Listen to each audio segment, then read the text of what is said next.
All right, dude, I'm excited about tonight. This is gonna be a good one. I know I say that every week.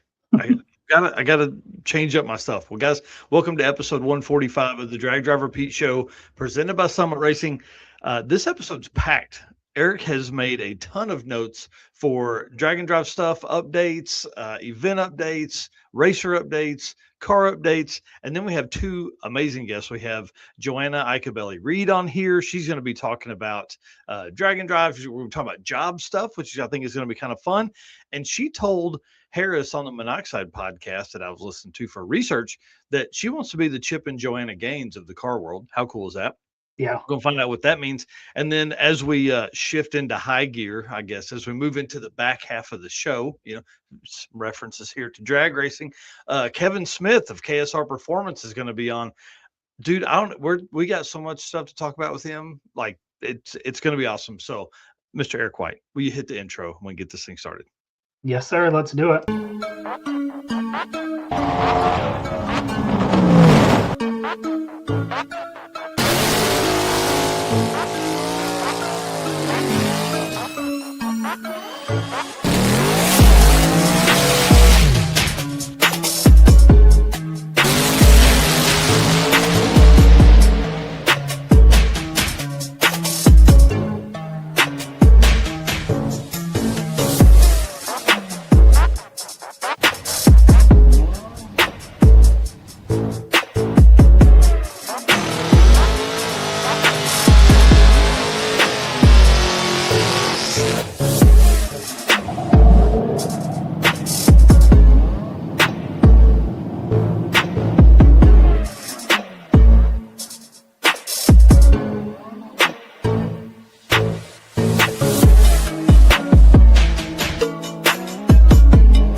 All right, guys. Well, we're going to hit the ground running again. Welcome to episode 145. 145. Are you hearing me? 145 of the Drag Driver Pete Show, presented by Summit Racing. My name is Mike Narks. I am the host of this show and the news that happens on Saturday mornings. And then my right hand man here, Mr. Eric White. Tell him what you got going on.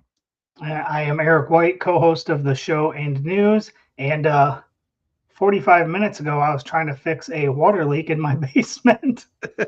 So you're not only are you a artwork extraordinaire in drag and drive world, you're also a novice plumber. Anything that breaks as a homeowner, you guys know anything can happen at any time, and seems Well, like it always happens at the yeah. wrong time. Well, I'll tell you, I don't mind breaking something because if I'm going to pay somebody to fix it, they can fix my broken part. You know what I'm Fair saying? enough. Yeah. So, anyways, well, hopefully you don't have to hire a plumber because that takes away from race car money, and race car money takes you away from our race car friends. We can't do that. We got to have you out there doing all that fun stuff. So, guys, I want to say thanks again. Appreciate all the stuff this week, man. It's been a crazy week. We've grown with new followers. So, welcome to all of them, and to the OGs. Thank you. You guys are awesome. We appreciate y'all, and all the stuff you do for us is much needed and appreciated. And then also thank you to our sponsors, man. Without them, we can't do this. So I'm just going to list these off. And if you're doing some shopping, please go by, see if you can hit them up, see if they got what you need. You know what I mean? I know Summit Racing is probably going to have what you need, and we have a few discount codes left. So just a few though. So holler at us if you need one of those. You're going to order some stuff, in the next couple of days as you're gearing up for one of the craziest drag and drive seasons that we've ever seen. Deej Works, of course, the official fuel delivery of Drag Driver Pete, right here, fuel pumps and modules and all that kind of cool stuff. Molly Motorsports, who put out one of the funniest April Fool's deals I've seen. It was awesome. We're going to talk about it in a few minutes. Driven Racing Oil, of course, our boys over there and girl over there taking care of all the things that go roundy round in your motor. Oils and super cool hats and all that kind of stuff. And talked to Mike Neal the other day, and he said they've actually got some new hats that are dropping. So I said, there's two heads right here that need a new driven hat. Howard's Cams, Luke B, and the team over there, of course, Valve Train stuff. J-Wire Solutions, who was on a couple weeks ago, got to talk about new facility and all kinds of cool stuff. Can wire and plumb your hot rod. AFCO Racing Products, the best shocks on the market, but they also do a ton of like cooling and brakes and all that stuff. Performer built transmissions, best GM transmission builder on the planet. Put a 4L60 in the sevens with plans to go faster. Car Change 3D, who has been just on a rampage about drag and drive stuff, bro. From like cup holders to shifter mounts to new dash bezels, all kinds of cool stuff over there. And of course, Low Dollar Motorsports, any sensor that you need from to make your car go faster or drive better, they've got it for sure. And of course, PowerTube TV and Racing Junk Classifieds. All right, sir. Well, let's let Mr. Brian Loans talk about the title sponsor of our show here. He'll tell us a little bit about what they got going on. What does it mean to be built with Summit? It means you're hitting the autocross, drag strip, road course, trail, dirt, or open road with confidence. Because built with Summit means you're using parts from the top names in performance, priced to make your project affordable. And it's all backed by trusted tech expertise and blazing fast shipping. Summit Racing Equipment. Let's build it together. SummitRacing.com. Hi, Andrew Motorsports here. Did you see the Pack Racing Spring email this morning? I didn't see that one. I didn't. That would be a good one. Right now, Summit does have a code that's being ran, code project, which is perfect for this time of year because everybody is hopefully either dragging those parts, those boxes that have been piling up all winter and ordering parts, air quiet. And it's time to start getting all that stuff back together. Well, you got $20 off 250, $40 off 500, and $80 off 1,000. You guys can use project or code project when you go to check out. Again, we do have a few more codes left that are just a smidge better than what's on here. So if you would like a little more off, holler at us. We only have a few. I think I've got 4 or 5 left. So we'll do what we can as we lead into the circuit. We'll get a few more because for those last minute orders and all that stuff. And then did you see this? They pulled up so it's kind of funny. 50 years sounds like a long time, but also at the same time sounds very short. Like Yes. I feel like 1976, like there's still some of this stuff that's around now. 100 years, that's probably a better number. But I thought this was pretty cool. So they posted up, apparently 1976 they buried a time capsule. Now it's out. But look at these old catalogs, dude. I mean, think they're about cool. Yeah, think about Summit in 1976. This company's only 56 years old. Like this is 6. This company's 6 years old and has cool catalogs like this. So pretty Right. cool. Robert Voss saying he has some discount codes left as well. And then one thing we don't do enough of anymore is put to audio the drag race sounds or just sounds. Like, can you imagine you're just at a party, you're jamming to some Steve Miller Band, and then somebody's like, bro, I picked up the new album this week. Just wait, let me throw it on. It's big sounds of the drag race. That would be awesome. Yeah, what are you talking about, man? Just gonna play that over the big, the 2 foot tall, 3 foot tall speakers that are in the corner of the room. Man, Danny Fat showing some age there, buddy. Says I've got Summit Racing receipts from 1979, probably handwritten in there. Oh, Dan Chandler said used the link and got his order today. And he said, I have all those 8 tracks. That's too funny. I thought this was kind of a cool story here. Don't know if it's a joke or not, but thought it was pretty neat to, have even given that some thought. So pretty cool. Yeah, for sure. And then, of course, we are Summit affiliates. So if you guys would like to help us in some way, you can the top post on our Facebook page, every Summit Racing link on our website, dragdriverpete.com, takes you right to summitracing.com through our affiliate link, which just basically shows them, hey, these guys are trying to help grow your business over here. So, please keep supporting them. And then also, if parts qualify, it does provide us with an affiliate. I hate to call it a kickback, but I mean, it's anywhere from 1% to 5%. So it could be something that would help us get to these next events and all that kind of cool stuff. So thought that was pretty fun. And, obviously we know one part that qualifies them Drag Driver Pete Summit branded t-shirts and hoodies and hats, like our boy Nico Christoferi is wearing right here in this photo. Heck yeah. Yeah, who should have his car out soon. Have you seen all those updates, man? It's been awesome. Yeah. And shout out to Richard. Got a new vehicle I saw today too. Listen, I can't say this enough. I'm so excited for that dude. He works very, very, very hard. And a lot of times it goes unnoticed, to be honest. And him picking up this new car, and you got to see Scotty Palmer. I mean, come on, Mr. PBR Racing himself.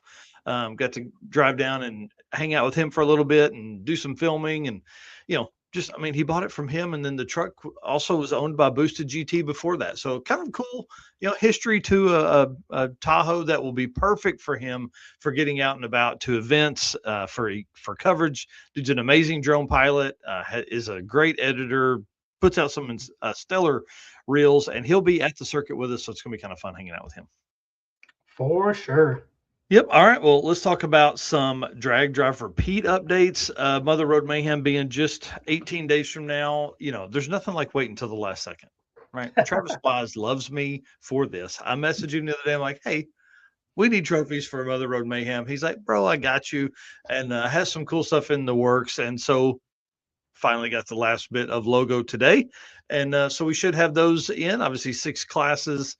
Everybody, the winners are going to get a trophy. We also have decals for everybody when they show up and all that kind of cool stuff. So going to be kind of fun. And then one last part, this is kind of, I mean, that's not like drag driver Pete related, but it's kind of fun stuff. So you guys know, I do run the social for Tulsa Raceway Park, and we were back and forth 2 days ago or yesterday about what we could do that would be a fun prank. Everybody goes to like next level with April Fool's stuff. I wanted to do something fun, dude. This right here, if I had not put June 31st on there, they would have fallen for it. There were people in there like, wait, what? Arguing and all that kind of cool stuff. So it was kind of fun. We had a good time, but also in the middle of that, I took it one step further because I also do a lot with Keith Haney Racing social. So I kind of combined the two and said that Keith was going to be racing here with one of his old Pro Mod motors. And so like this whole thing, and like people were doing all day. So it was kind of fun. But you got to have fun on April Fool's Day, right? Oh, for sure. And there was a bunch of pretty good ones today. Oh yeah. So we talked about Molly a few minutes ago. It's in here, I think. Deechworks, of course, this is subscription-based injectors, bro. Genius.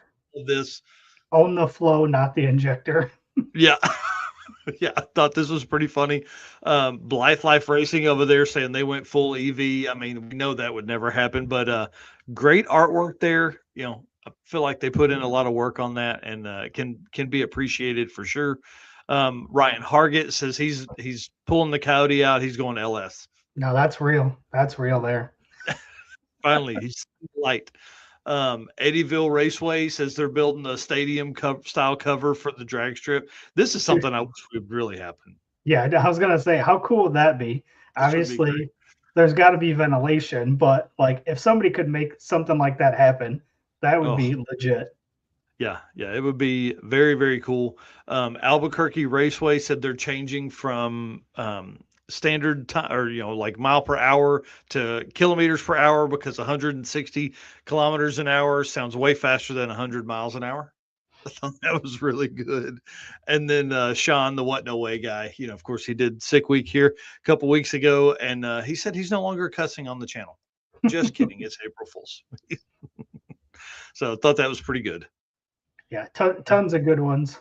Yeah, I guess I didn't put the Molly one in there. It was a self-clearancing piston. That was pretty genius, man. I really enjoyed that. There's a lot of good ones today. I'm sure everybody saw them. Like I said, the Andreens were talking just a second ago about the Pack Springs. I wish I had seen that one. So a lot of good stuff, man. Everybody's having a good time. Yeah, you and I were sending quite a few back and forth this morning. Yep. Yeah, that's right. All right. Well, let's talk about some circuit stuff. This is kind of cool. Obviously, the circuit in what's in your notes here? 29 days? Something like that, yeah. Dude, 29 days is way too soon. I'll tell you that much. Because I felt like we were really doing good about 10 days ago. Now I'm like, man, all the little stuff I'm scared now. But anyways, road trip package, the circuit package, of course, we're sold out, but we did have someone fall off this week. There is a spot that will be opening up, and I'll be reaching out to the first few on the wait list to see, or on the road trip list, to see if they want to upgrade to the racer spot and go from there. Martin Kilroy says he's putting the LS in the Roadster. Get out of here, dude. That's funny. But one thing that did happen, I think yesterday or Monday, Steve Crane from Wire Care, we had reached out to him earlier in the week or over the weekend and was like, "Hey, man, do you think you could possibly send over one of those, custom tailored, built by Alex and Dennis Taylor Wire Care kits for the Drag and Drive community?" And he said, "You know what? I got you." So he's sending over a pro kit. Really appreciate him doing that. And he said, "But I got to ask one question. Can you give it away on Friday? That way, if somebody has to use it, they have it in their possession." And we said, "That's genius." So Friday at noon, we're going to go ahead. We're going to do the drawing from then. So tickets, this will be a raffle ticket item. Again, all raffle ticket sales go directly to the Youth Services of Tulsa during the circuit event. And so on Friday afternoon, we are going to draw at noon for this Taylor kit. So we will be selling raffle tickets Thursday night at the Racer pre-party. And then, of course, Friday morning as we start racing and all that kind of stuff. Yeah, that's pretty awesome of them to do that for us. Yeah, appreciate that a whole bunch for them. And then I just wanted to give a shout out. I wanted to go through our sponsors. I'm not going to go through each one and name them all. We're going to kind of flip through some of these, but without these sponsors, we can't have payouts. We can't do class payouts. So I want to give a big shout out to the to the sponsors here. You can see on the screen. Please take a screenshot of your class that you're doing. We've got a couple specialty sponsors, and hey, we're always looking for. We've got our classes sponsors wrapped up, but we are looking for fun stuff. Like you saw the Biggest Wheelie sponsor there. We're looking for stuff like that. So big shout out to AT Industries for their sponsorship of 3 classes. Man, that's pretty cool. And we appreciate them a whole bunch. And of course, all the others here, I just want to run back through these real fast. This one's a fun one. Johnny Allen Media and 4-Eyed Performance out here doing the Biggest Wheelie trophy. That's pretty cool. Our Biggest Wheelie sponsorship and all the others here. So again, thanks to everybody that is involved with this. The Loves Camp Counselor deal. This is going to be something that's really fun. This is providing showers, which many folks need. Of course, the award ceremony, the Racer Party sponsor, and then title sponsors there as well. So thanks to all the sponsors that are involved with the Circuit 2026, largest event we've ever hosted. Should be a ton of fun, and just 29 days from now. Yes, sir. Which, speaking of, let's play this Driven ad, and then we'll talk about all of our event updates. Hey, it's Brandon from Fort Smith, Arkansas here. Driven Racing Oil is a performance engine oil that can do it all. GP1 is the ultimate oil for any race or performance application. Whether launching hard at the drag strip, enduring the extreme heat of off-road and circle track, or pushing the limits in top-fueled drag boats and demo derbies, winning racers choose GP1. Compatible with engines from classic hot rods to cutting-edge race machines, GP1's unique surface cleaning and high zinc formulation ensures superior wear protection, particularly for flat tappet camshafts, while solving issues like cylinder washout with methanol and ethanol fuels. Crafted from the legendary Bradford, Pennsylvania base oil and enhanced with state-of-the-art additive packages, GP1 offers the best of protection and performance. Oh yeah, code DDR10, 10% discount on anything on the Driven Racing Oil website. All right, so first up, covering the April registration starting tomorrow, the Weekend Warrior Race and Relax registration will open up. This event is happening October 2nd through 4th, Western Colorado Dragway, and then a drive day, and then back to the Western Colorado Dragway. So again, that one opens up tomorrow. And then 10 days from today, Drop the Hammer Judgment Day on April 11th. Registration will open up for that. That event is July 25th. And again, Judgment Day will kick off in the morning with tech and registration at the Alma Tire Service. And then participants will travel to Mid-Michigan Motorplex for a day of racing. And then after racing is done, back to the Alma Tire Service. And that's going to be roughly 110 miles of driving through the day. So this single day event is going to be pretty cool, similar to what we're doing with our single day events. Yep. Yeah, I'm a big fan of this setup. All right. And then covering the April events that are happening, we've got Streetcar Bragging Rights coming April 15th through 18th. That is 2 weeks from today at Rockingham Dragway. You've got Redwood Rally Chaos Cruise happening April 18th and 19th. Again, Players Pizza, and then to Samoa Drag Strip. That is 17 days away. Mother Road Mayhem, which you just talked about, again, 18 days away, happening April 19th at Tulsa Raceway Park. Carolina Drag Cruise happening April 22nd through 26th at Shadyside Dragway. That is 3 weeks away, 21 days. And again, wrapping out the month of April, April 30th through May 3rd, is the Circuit 2026 at Tulsa Raceway Park. Again, 29 days away. We're there. Dude, exciting. It's really exciting. This week will be a big change in all the stuff that we've got, backside, behind the scenes stuff, all coming together. So I'm excited. Yep. And then I thought we'd run through these real quick. These are the results from we have the Road Trip Drag Challenge that we talked about on Saturday. We went over those events. So if you want to run through these back and forth with me, the Class Open Outlaw Blown Unlimited, the winner of that one was Paul Mercer in a Ford Falcon. Where's his average at? Oh, they don't have his average on there, do they? Oh, wow. Interesting. Yeah. Well, he's the winner. He wins. That's awesome. Yeah, I'm sure it's in there. Just maybe we can't see it on that side, but looks like day 3 they got down. It looks like it was a real race on day 3. So cool. Yeah. 275 Outlaw Blown Limited in there. You've got Brendan Renner winning that class, which I don't think we were talking about on Saturday. But listen to this: 653 with a 2. Second place, 653 with a 4 by Adrian Brown. Third place, Richard Rocket, 536. So literally 4 thousandths separates the top 3. 12 thousandths separate the top 4. Number 4, Aaron Ellis in that class. So pretty tight, man. Yeah, for sure. Then we've got the 275 Outlaw Aspirated Limited. Again, we don't have averages on this one, but Peter Johnson in the Valiant VG winning that class. Nice. And then up in the 265 Street Radial, seems like a very small change there. 265 Street Radial Blown Limited. Say that 3 times fast. Won by Bruce Hunt with the 657.10. Second place, Michael McGregor in a Holden Belmont with a 657.13. Yeah. So 3 10,000ths separated that class. Yeah, pretty wild seeing how close these were. Yeah.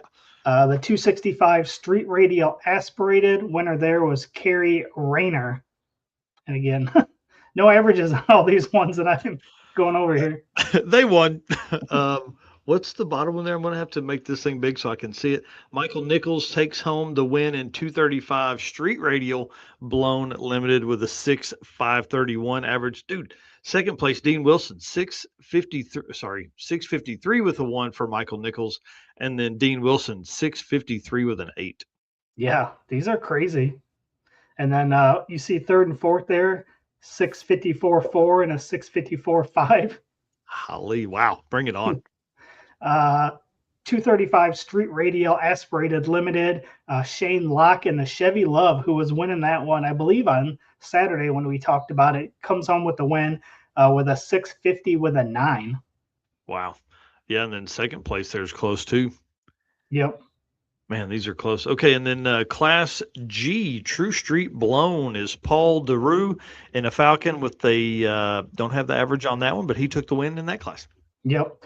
And then the True Street Radial Aspirated winner there, Trent Bianco in a Fiat X19. I don't even know what that is, but I like the sound of it. Right. And then in the DYO class here, again, you're killing me here. I'm too old, man. Phil Halpin wins that one in a Holden W8 van, which I don't know if that's a van or a like a wagon, but a 029. Is that right? 009. Yeah. 009 separation there. 014 for second place and 020 for third place. Yeah, pretty wild. And again, they split theirs in 2. So that was the A class for DYO. This is the B class. Again, winner here, Carl Livingston in a Holden LC Tirana. No time on this one. Nice. Yeah, man. Winning DYO stuff is crazy. Corey Gould takes home the win in Manual Open Blown with a 664 average. And then in the Manual Open Aspirated, This was Steve Falzon in a Ford 1938, which has got to be cool. I need to see what that looks like. Yeah. Average 8.015. That's pretty good out of a Ford 1938. Yeah, like that's an old one. Yep. That's an old one. Sweet. Real quick, I want to give a shout out to Dan Chandler. Derek Adams makes a great point here. Dan Chandler should win an award for the most comments during the live videos. He should, because he's on the treadmill, and we want to give Dan a big pat on the back. Race weight to the front, baby. Yeah. We've been killing that. I'm super excited with A, how that group has grown, and B, how far everyone has come. I think we got to be 150 pounds lost in, Yeah. what are we, couple months now? Yeah, 2 Going months. on 3 months. Yeah. Mm-hmm. So pretty awesome. One more event we wanted to talk about here. This is the Mickey Thompson Turn and Burn. This is coming up here. This is going to be in our next group of events, starting the May events. This is May 5th through 9th, held at Summit Motorsports Park.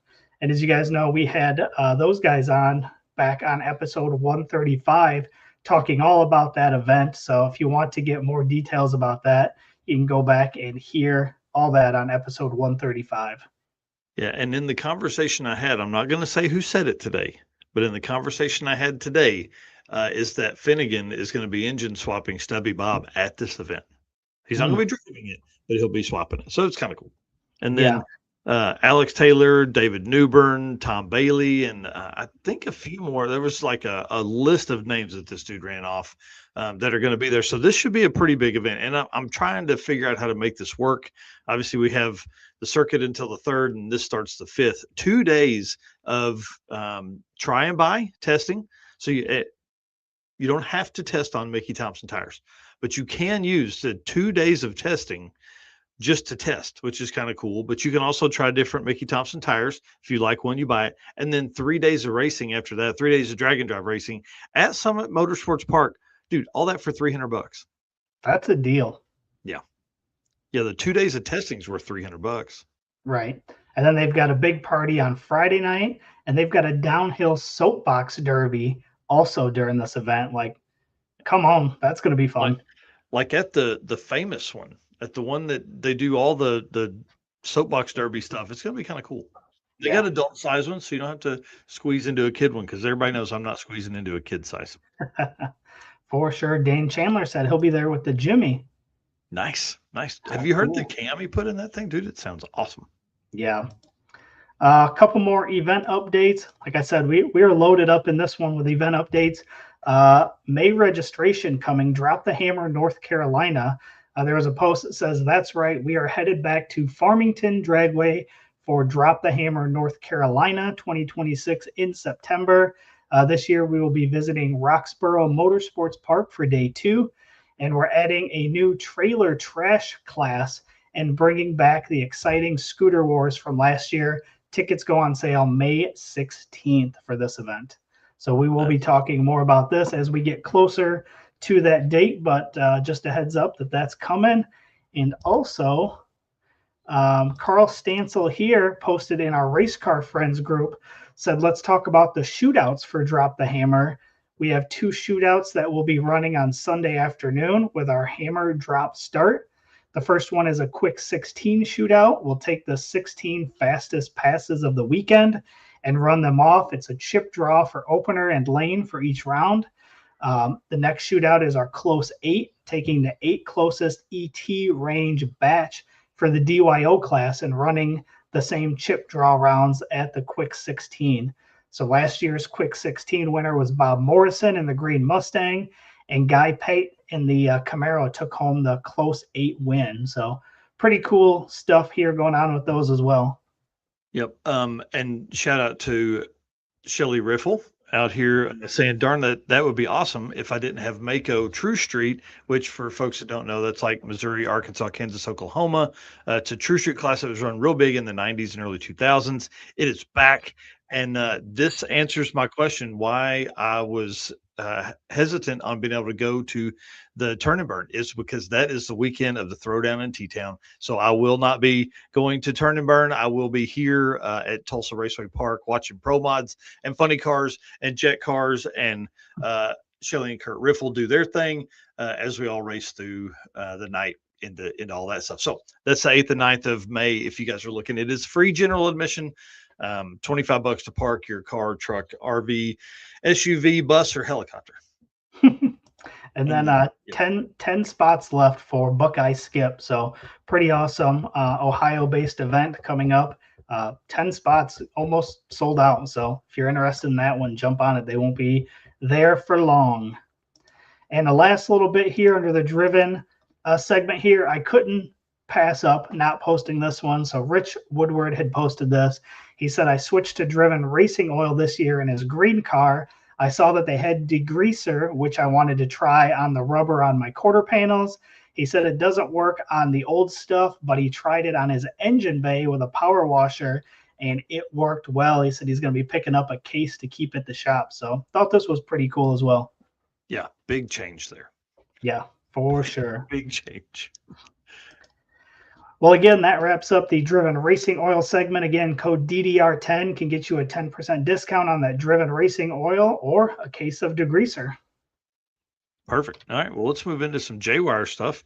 Big shout out to Jay for coming on a couple weeks ago. And then also, we I'll talk about it in just a minute. Let's hit this video. All right. What's up, guys? My name is Cole from Fort Worth, Texas. Expert car and marine wiring solutions that you can trust. J-Wire Solutions can wire and plumb your hot rod, your race car, hell, even your drag and drive car. Plus, they offer products to make your driving experience way better, like their blinker module that is just a must for all drag and drive cars. This module will allow your rear turn signals to continue to function while the brake pedal is applied, just like stock. Find all the details at jwiresolutions.com. All right. And the first one here, you sent me this one. This is the real photo of the Blythe Life Racing engine. And you said looking at this, it gives you anxiety. Dude, how would that not give you anxiety? Like, there's just so much going on. Like, that car is really small, but can you imagine having to work on anything on that thing on the side of the road at 4 a.m. in the dark? No, I'm good. No, I'm good. I need more space. Yeah. Oops. And then this was pretty cool. The Hot Rod Hangout, which we visited last year at the circuit. Mm-hmm. The Hot Rod Hangout Speed Shop and Diner has officially opened. I think this was Monday. Did it open? Mm-hmm. Yep. Monday it opened. So pretty cool. If you guys are in this Galena, Kansas area, be sure to stop by and check it out. We got a tour of it while we were there, and it was pretty awesome. Yeah, and he's not only a super cool shop owner, but he's also a circuit drag and drive racer. So you got to support those folks. Yep, makes it even better.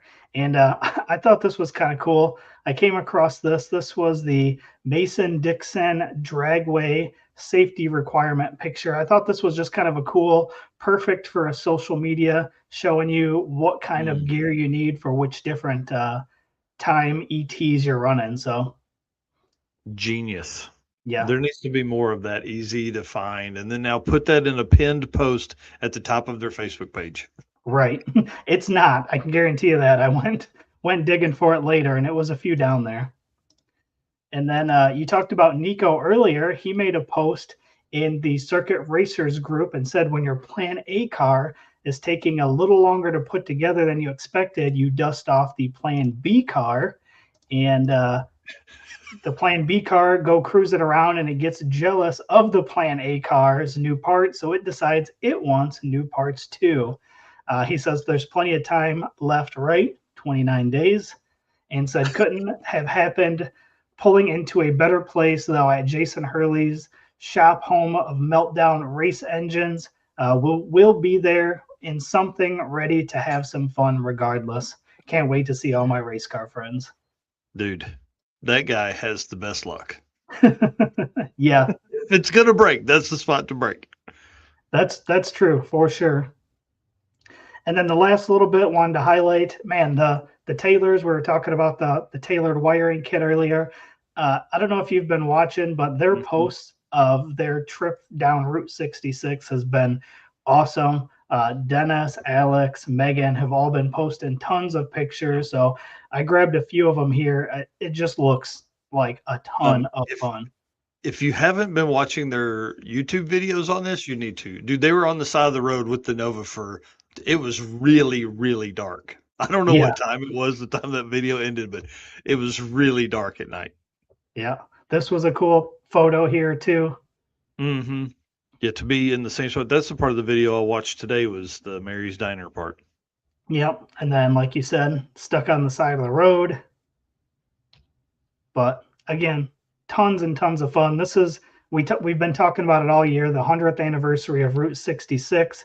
So this is what it's all about. You can see these guys having a ton of fun, stopping at all the right places on Route 66. So definitely been cool to watch them do that. Right, and if you want to make the same trip these folks did, you can do the Great American Detour. True. Go right by where all the same spots. I mean, you don't have to follow that route, but a lot of us are following Route 66, and you can get in on that free drag and drive across the country from New York to LA. So it's gonna be kind of fun. Cool. This in Carlington here says, what are some good stops along the I-70, I-44 corridor? Asking for science. Galena, Kansas is not far off of that corridor, so please swing over there as you come into the edge of Kansas. For sure. And Corey giving me a hard time about my leaking in my basement. It's fine. He's got a bucket hanging on there. And then if you remember when Jay was on a couple of weeks ago, I basically berated him into we need more content. We need more videos coming from there. You know, we need to see all the cool stuff they work on.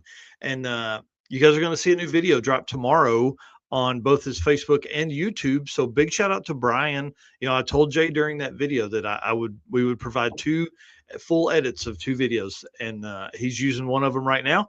And so hopefully that will also get him a little more motivated to give us some more content. So I'm really excited about this. The one they put together is a truck they built in. It's not drag and drive truck, but all of the parts and pieces are, you know, basically Jay used all of his drag and drive knowledge to make this thing happen. It's going to be a really nice truck. It's got working headlights and tail lights and all that kind of stuff, which is very rare for a drag race only kind of vehicle. Yeah. All right. We'll move on to Molly and let Miss Joanna know that we're going to be ready here in just a few minutes for her. What happened? Looking for a forged piston kit for your vehicle? You need Molly Motorsport Power Pack. What is Power Pack? It's the ultimate forged piston kit that comes complete with pistons, performance file fit rings, hot string steel pins, and clips, all engineered to work together. So all you have to do is build something great. Find your Power Pack at mollymotorsport.com. Now, before we bring her on, I do want to show something because this is a vehicle that will at some point get probably some Molly pistons, but my brother needed a new tow rig. So what do you do if you need a new tow rig? You buy a Kodiak 2-ton truck, and then you buy this. Okay, I'm in. 1960. So this cab is going to go on top of the emplacement of the Kodiak cab, and that's going to be the new tow rig. And it's big enough to fit his little MG 1100. And obviously that truck is big enough to be able to pull a trailer. So how cool is that going to look? A 60s 2-ton cab pulling a 66 C10 with a little 1960s MG on the back. Kind of cool. I dig it. Yeah, big time. Okay, so let's bring on Miss Joanna. Where did I put this? Here she is right here. Ma'am, hang tight. We're going to make you large. So because obviously you're the star here. So will you take a second to introduce yourself? I don't everybody probably knows who you are that's watching this, but just give us a quick recap. Hi, I'm Joanna Reid, and I have a 2018 Mustang that I am shooting for 7s in. Awesome. Street car. Drive it all the time from what I've seen. And I just wanted to show, obviously, I follow your stuff, but I loved this shot right here. I mean, obviously it's like your cover photo or whatever, but great stuff. But the car's not this color anymore, right? Or No, his so is yeah. mine is the pink and then my husband's is the teal. Yeah. So that's actually photoshopped. We never got new pictures of our cars together once What? the wrap was done. Yeah, it's been a time. I did not get the car back together and the supercharger Dang. and everything done until like September, and then we went right into racing. So we just never got. Oh, he blew his car up. That's why. So Uh, when mine got it's done, his his fault. blew up. It is. Yeah. It's always easier to blame him. Blame him. Well, yeah, hey, that's part of marriage, you know. I think, Eric's been married, like, 25 years. I've been married going on 20. It's how it works. It's how it Yeah, works. especially for So car couples. oh, well, my wife's not a car person, but she is fully understandable of my addiction, so we Well, that's appreciate good. it. That's Yeah. what you need. You need the support. Yeah, that's exactly right. Well, it's really fun to watch your stuff. You have done a lot of really cool stuff over the years for sure. Obviously, this focus here with Drag Driver Pete is more drag and drive related. So, not a ton of drag and drives, but kind of give us like a rundown of your history there and how much fun you guys have had. So my first one was Sick Week in 2023. We did it with my car, and we had a blast. The only issue that we had was we were changing tunes out. So my dad built me a 93 tune. And then on Thursday, when we got to Gainesville, unfortunately, the ECU locked. So we were able to find someone to help us that unlocked it, and it was fine afterwards. So I didn't make a pass. I just broke the beams that day. But I do think that if I could have made a pass, I would have had an 860 average on my first drag and drive. So I was pretty bummed. I was I think all week I was number 5. So Mm, I was a little bit bummed about that, but I was excited that I was able to complete my first drag and drive. It was so much fun. Been super bummed I haven't been able to do one since.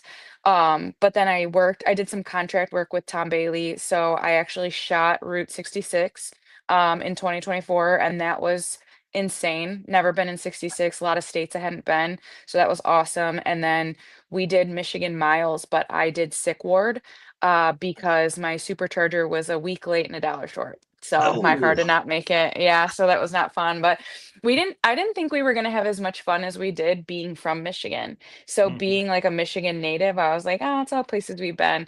But it was so fun and there were so many things that we hadn't done. Like the whole west side of the state, we've seen like a mhm. little bit of it, but not like this. So I am really excited. We're going to do it again this year, but with both cars this time. Oh man, wow. So Yeah. when you run both cars like that, do you both have co-pilots? In this case, Brian will for sure, just because his car is a stick shift car and he needs a little bit more help with it when it comes to like clutch adjustments and Mhm. this and how it left and somebody watching the squat, how it leaves and things like that. But I only asked one person, and if she can't get time off, then I'm going to do it alone. I Yeah. think my car is, I don't want to jinx it, but I think I can manage it on my own. Being that it's in Michigan, I'm not gonna switch tunes, so the only thing I'm really gonna have to change on my own would just be the tires. Oh, nice. And then I just want to say you did a great job on the monoxide podcast. That was a lot of fun to listen to. Thank you. Was, recorded, but it was before PRI, but I've listened to it like, the last 2 it took me 2 days to finish. It's like 2 hours, so I'm just gonna tell everybody we're gonna gloss over a lot of stuff here because you can go back to that one. There's a lot of history in that, a lot of the early cars, all that kind of stuff. So I just want to run through some of that real quick. And people saw the post there or the picture I had there of the CTSV, but I wanted to know in the video or in the interview with him, you didn't really talk about your first car, but just that it wasn't as much fun. And then you kind of got into rear wheel drive, all that stuff later. So tell us that story. What was your first car, and then the rear wheel drive stuff? So my first car was just a Ford Taurus, so nothing like fun at all. And my dad would torment me. He'd be like, "I'm gonna go look at a Mustang." I'm like, "For me?" And he'd be like, "No."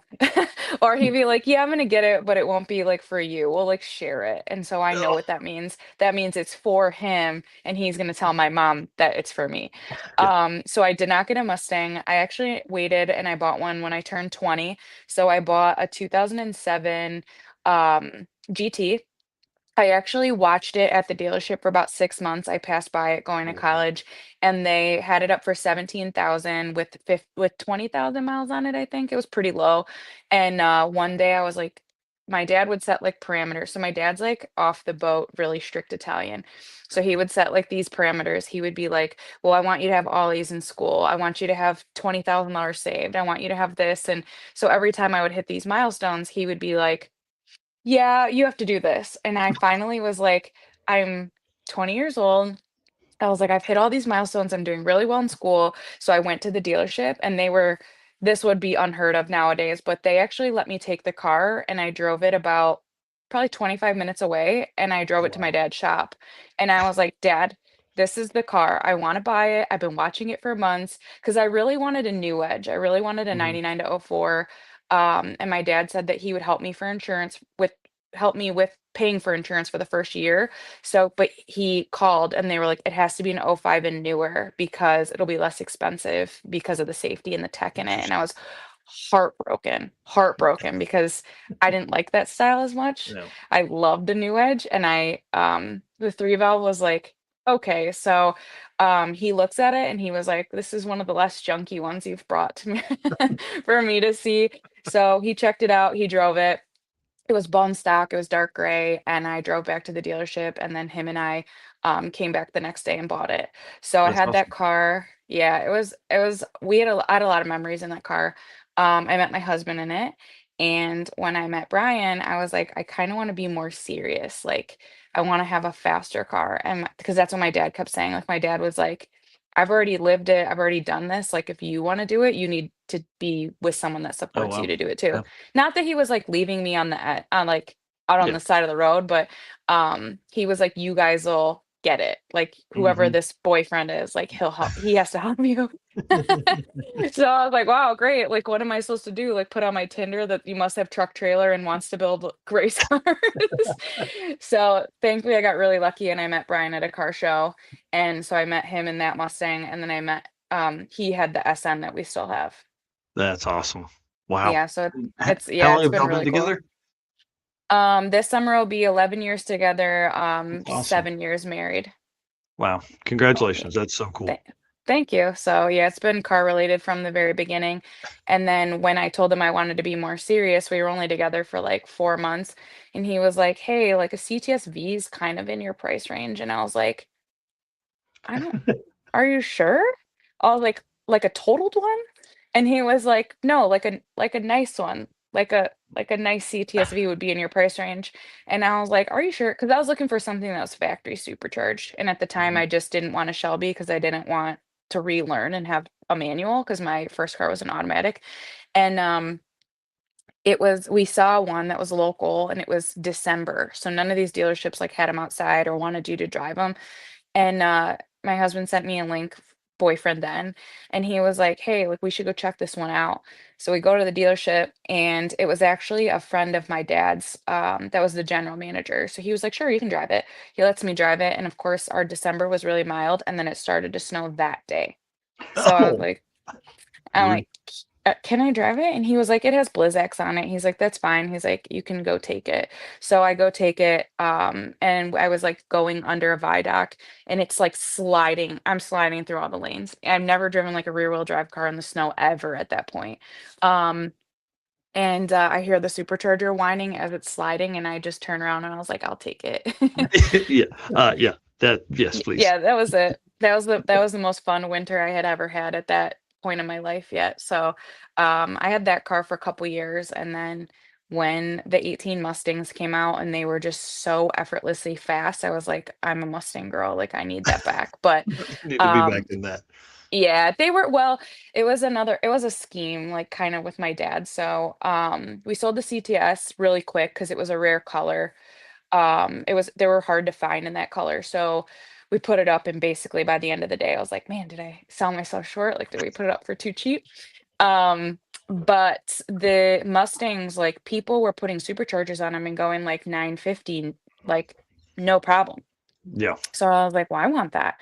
So I go to my dad's shop, and my dad typically buys. So my dad works on only late model. I mean, he'll touch some older stuff here and there, but mostly just late model. Mhm. And, I was like, "Hey, you haven't bought a new car in a while." Like, he bought a 2011 Coyote in 11, and then he bought a Hellcat to learn on it, and I was like, "But you know, the 3rd gen Coyote is quite different, and it's a 10 speed, so you may wanna have one of these to finally learn on. And he was like, what are you getting at? What do What are you you trying want? to say here? Yeah. Yeah, so I was like, well, what if I buy the car and then you don't have to deal with it, like a payment, insurance, whatever, but you put the supercharger on it. Like you make it fast, we'll share driving it, but it's mine. And he was like, this is one of your like better schemes. So I was like, okay, let's do it. So I sell CTS. I find this exact car that I wanted. I know everyone thinks it's funny, but I did want silver. I picked for it to be silver. That's what it is under the wrap. Nice. Um, we put the supercharger on it, and my dad was like, hey, like you've never driven a car this fast. Like I should probably take it the first couple times. I'm like, of course. Of course, wouldn't have it any other way for you, Yeah. sir.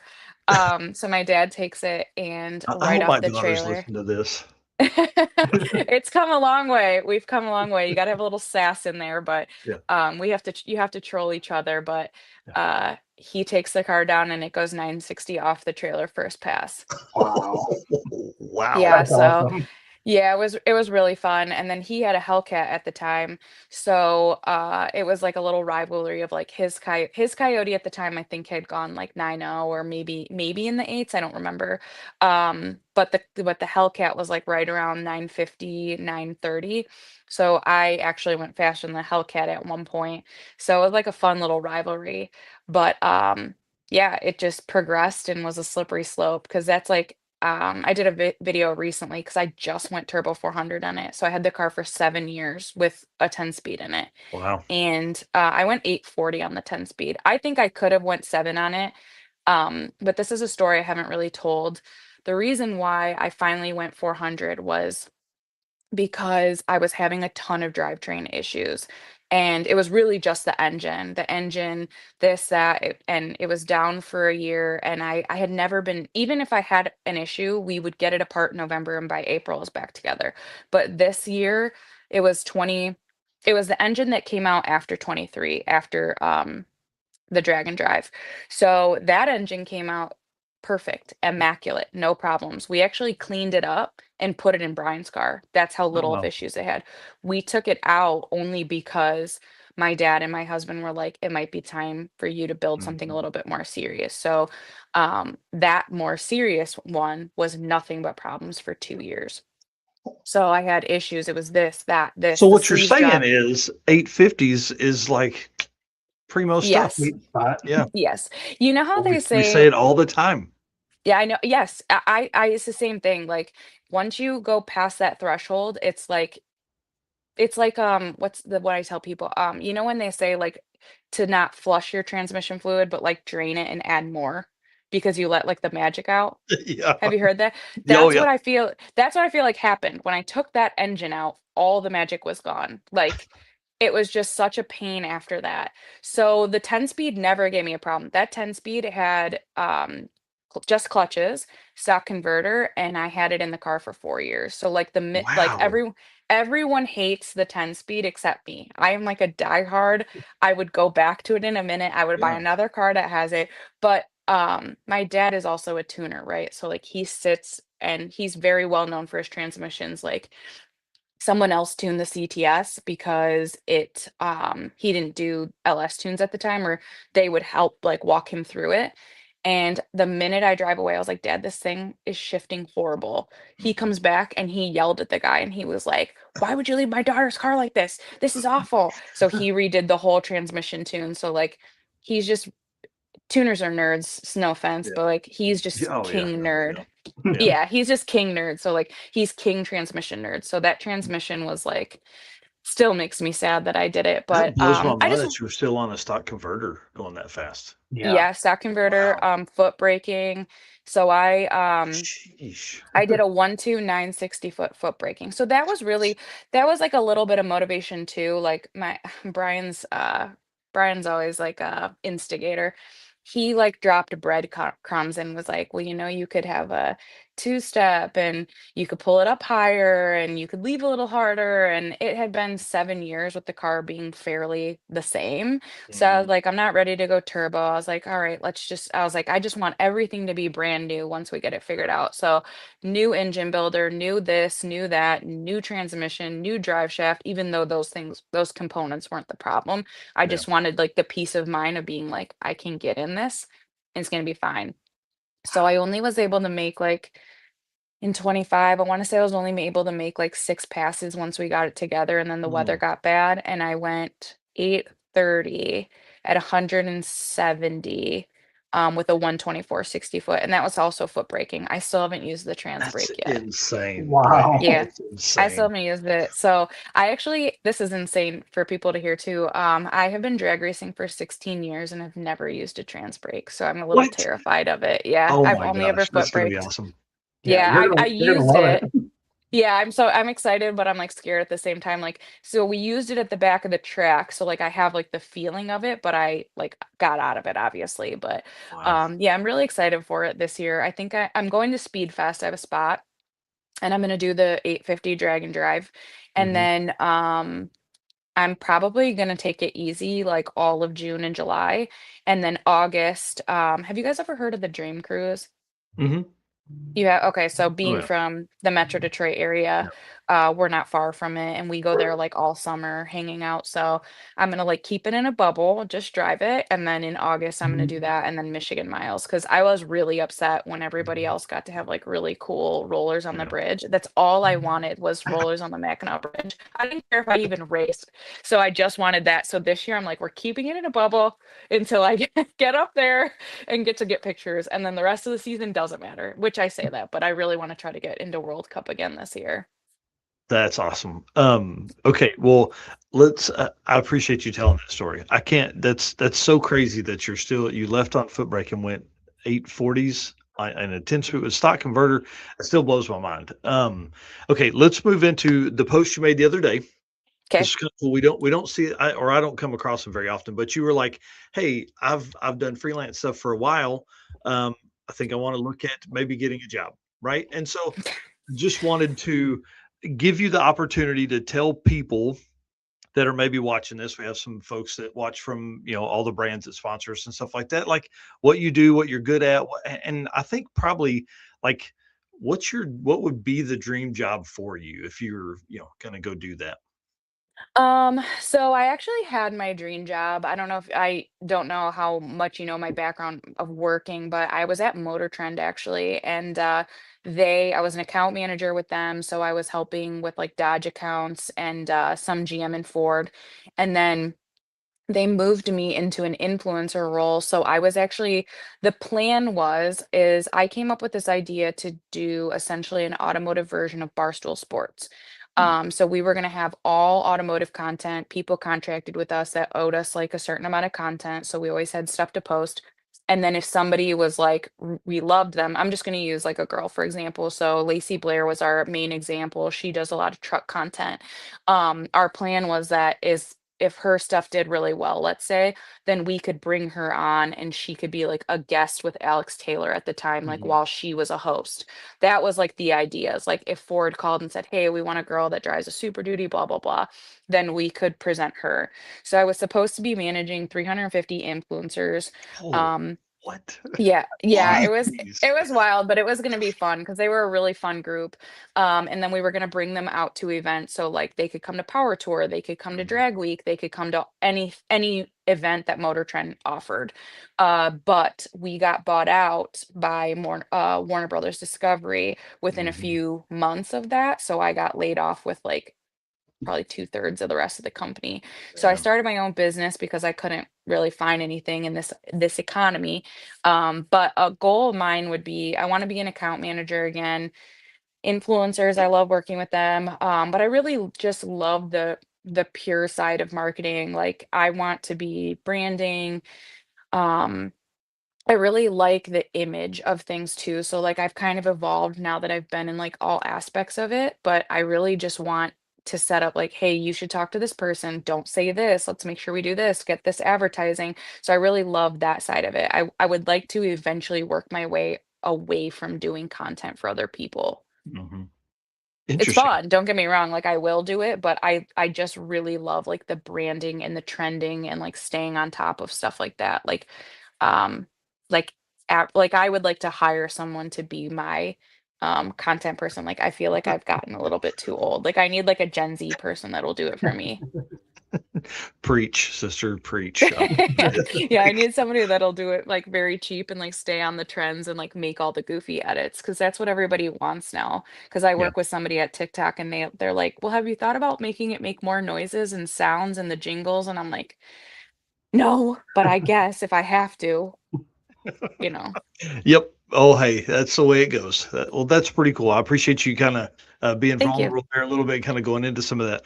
And then one thing you did say in the Monoxide podcast, again, if people haven't listened, that's a great one. We love Harris. He actually does one of our ad reads, and it's a good longtime friend. But you said you wanted to be, you and Brian, to be like the Chip and Joanna Gaines of the car world. Tell us what that means. Like, what's that look like?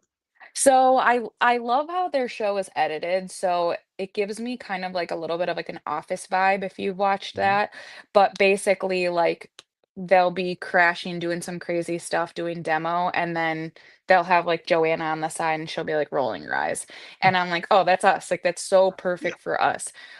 So one, I want to like start learning that editing style, but I think car wise, Brian's car is coyote swapped, but it is also um, S550 dash, and it runs off of the S550.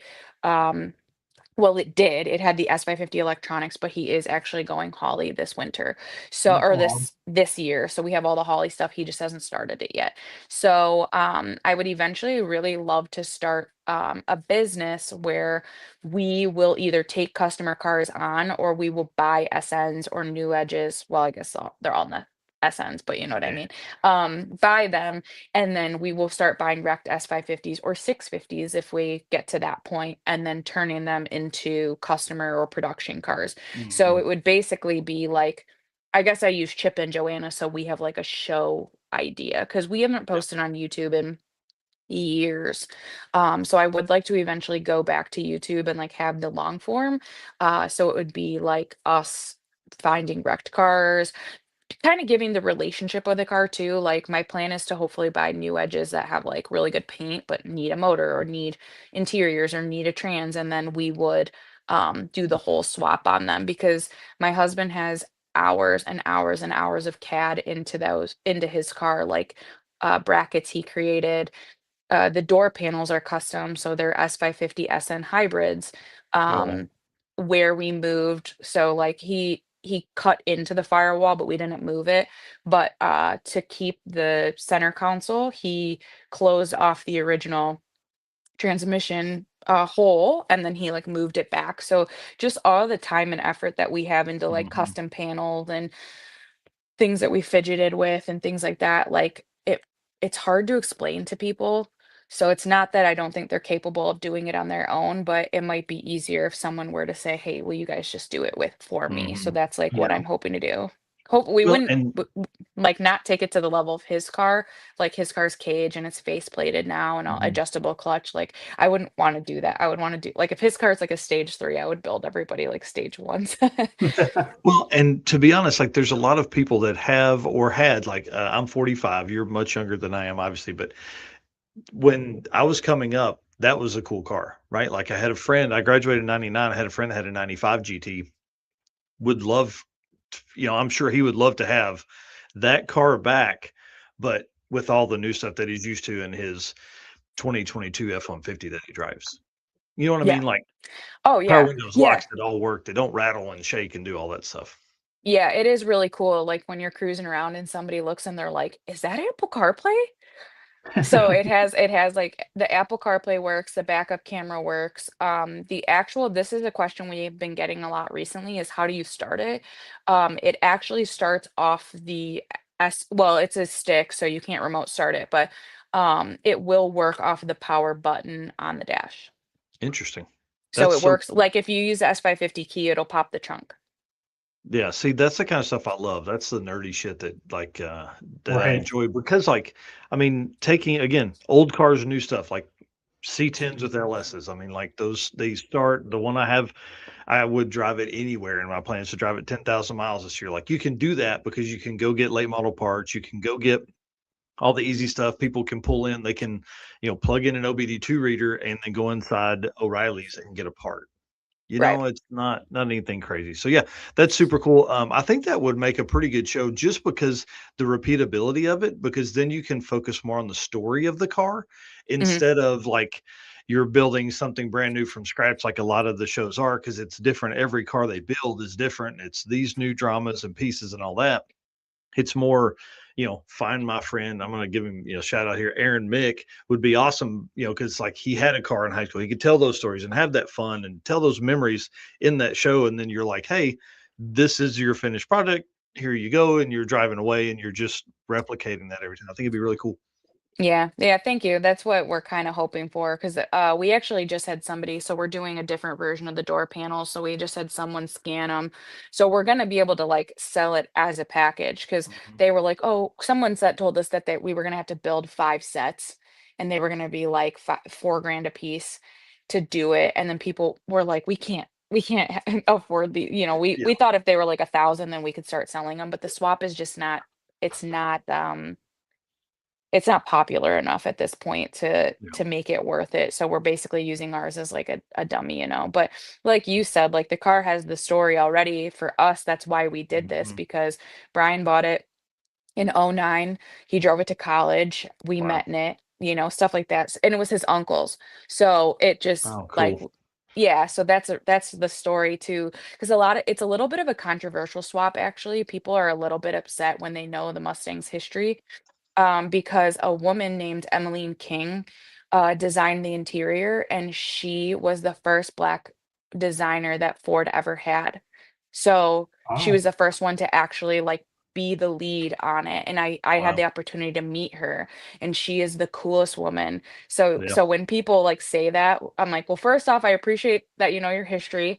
Mhm. Um, so thank you. And I'm like, yeah, I actually showed her and I felt really bad. I actually felt really bad. I'm like, hey, we actually ripped that entire interior out. Hey, you did a But great job, just not good enough. yeah, thank you. Well, you know what's funny is she actually said that that interior was designed with women in mind. So like Wow. it was the first one that had a visor that had a mirror in it so you could put makeup on. Like she actually has like her design book of like why it was focused for How women. So I was cool. like, oh, well like maybe we were putting a more masculine on it. No, I don't know. But people get so mad sometimes when they see it and I'm like or like we get a lot of why. Like, why'd you guys do it? And I'm like, I don't know, it was just something different because we didn't think we could. Yeah.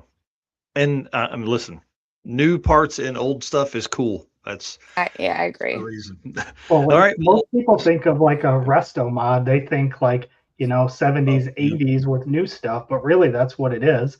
It's just kind of that newer version of a resto mod.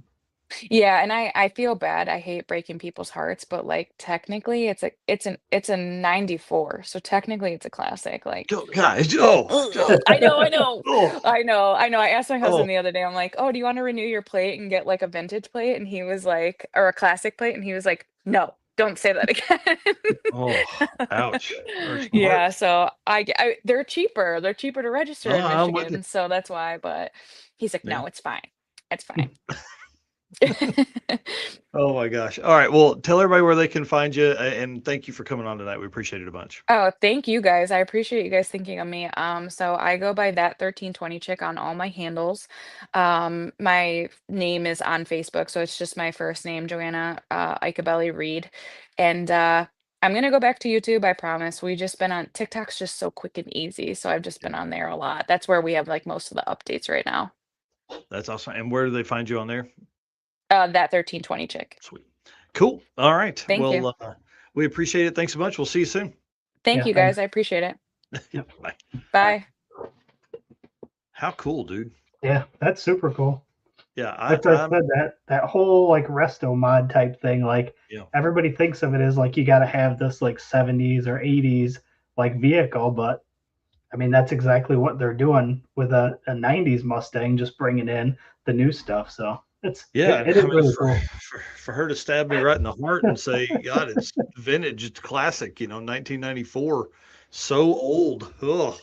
Hey, where I live, I've got extended antique plates on all my cars because you can only drive them March through October, but they are significantly cheaper here, and Yeah. I don't drive my stuff outside of there.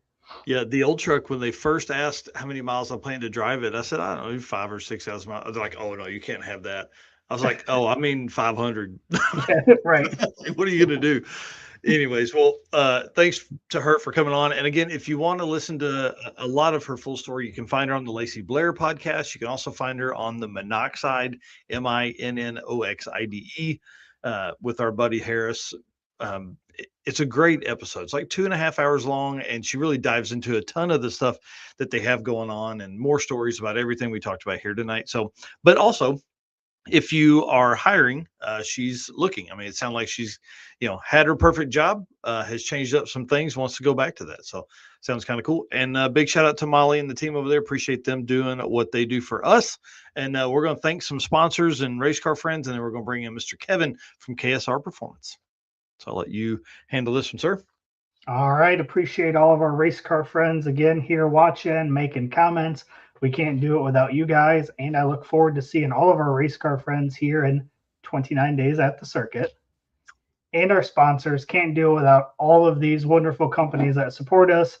Again, Summit Racing Equipment, Deechworks, Molly Motorsports, Driven Racing Oil, Howard's Cam, J-Wire Solution, AFCO Racing Products, Performabuilt Transmission, Car Change 3D, Low Dollar Motorsports, PowerTube TV, and Racing Junk. For sure. Well, guys, as we jump into this second half of the show here, please go ahead and hit the share button. Again, we've got Kevin backstage. We're going to do the Deechworks ad read, and then we're going to bring him on for, about an hour's worth of conversation. I think this is going to be a good time. So Deechworks is a leading manufacturer of high-performance fuel system components and the official fuel delivery of Drag Drive Repeat. The DW product line includes fuel injectors, pumps, rails, regulators, filters, lines and fittings, plus pump modules and surge tanks, all engineered to support power levels ranging from 400 to 3,000 plus horsepower. With a focus on engineering excellence and industry-leading customer support, Deechworks continues to drive the future of high-performance fueling. As you guys can see here on the screen, code DDR10 will get you 10% off anything there on the Deechworks.com website. So please jump over there, find all the stuff you need. Listen, grab an extra fuel pump now, because you're going to need one at some point during the summer. I'm telling you, with all the drag and drives you got planned, it's going to happen. And another big shout out to Deechworks. I can't thank them enough. They are our racer party sponsor for the circuit. So they are the ones that are making the 40 plus mile an hour go-karts possible. Appreciate them for doing that. And they're bringing 2 cars to race. Mark Campbell's 850 threatening Mustang here, SN95 Mustang. We were just talking about with Joanna about that. And then, of course, the Volvo Amazon that's 4G63, 5-speed, 8.8 rear end swapped. This thing is going to be a blast to watch, and it's going to be driven by David Deach himself. So this should be a really fun deal. And they're bringing over a whole bunch of teams. So I think they're probably closing most of the facility and going to have some folks out at Tulsa Raceway Park and also Thunder Valley Raceway Park whenever we go there on day 2. So kind of exciting. I'm really pumped about having them on board. Mark is one of the smartest dudes you'll meet. And, if you have any questions about any of the fuel stuff you need, please hit them up. And if Mr. Kevin is ready, you can give us a big thumbs up there, and we can do that. He said, hang on, just saying. Awesome. And then Dirty Panda says he's definitely going to have fun here as well. Mr. Kevin, you ready? Think he is ready, maybe? Let's see. We're going to bring him on anyways. Mr. Kevin, you ready to tell some good folks at home what you got going on? Yeah, let's give it a shot. Well, dude, we appreciate this. I know it's getting late down there in Florida, and we appreciate you coming on, spending a little time with us, and telling us some fun stories. Lots of drag and drives in your life, lots of fast cars, lots of fun stuff. So I think this will be a good time for everybody in here. So, tell us who you are, what you do, all that kind of cool stuff. I'm Kevin Smith, own KSR Performance and Fabrication in Gainesville, Florida. I'm actually coming up on, I think, my 2009. Oh, wow. And there's my cat. I guess that's 17 years in business now. Man, yeah, actually, it's actually today is when KSR started, April 1st. Long story to that, which we probably shouldn't get into because there was some lawsuits involved with it. But anyways, we're going to say that April 1st was actually the day that KSR got started in 2009, even though it wasn't officially established until probably later that year. Yeah. I mean, that's But the way anyways. everything happens. That's the way everything goes. You kind of, do some side work, basically. That's. Yep. That's there was an end of a job at one spot, and then and there's one of my kids. Fresh out of the shower, getting ready for bed. Yep. Life of a dad right there, I'll tell you. Yeah, and like that's the biggest time part of my life right now, which is just to sidetrack a little bit for a second. Like, there's plenty of people that are like, well, why don't you get more done? Why don't you do this? And it's like, well, I spend 20 hours plus a week just driving kids around and picking up kids because I am like they're with me half the time, they're with their mom half the time, and then when I have them, it's me. So it's me taking them to school, picking them up from school, helping them with lunches. We just like between when we got home 20 minutes ago or 30 minutes ago, and now we, emptied the dryer, got the dishes done. Like it's me. So there's a huge time commitment for all that. And I mean, it is what it is. Definitely not complaining about it. It's just the way life is, and they take priority over the business. And when one of them's sick, I miss work that day. And with three of them, we miss a few days of work because when one gets sick, they just pass it down to each other, and then eventually I get it. And actually, we all kind of got something last week. So, but been in and around Gainesville my whole life. Started drag racing. Let's see. I got my car. Actually, it kind of is all looped together. I got my first car, my 78 Cutlass, that is being built. Oh, yeah. Well, it's paused right now on my YouTube channel because I've just been prioritizing customer projects. Mm-hmm. But 78 Cutlass had the amazing 260 cubic inch V8 from Oldsmobile in it when I bought it. It ran 1980 or 90 first time down the drag strip. Oh gosh, dude. Wow. So we did a 350 swap, staying with Oldsmobile. I'm kind of an Oldsmobile guy.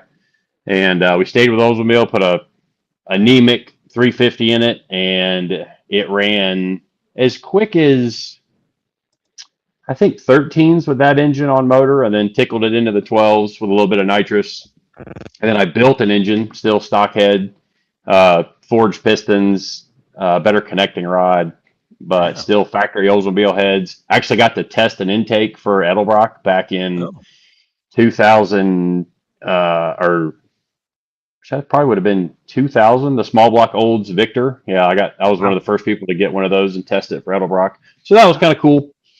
And started drag racing. It's like that car has it's like the shell, right?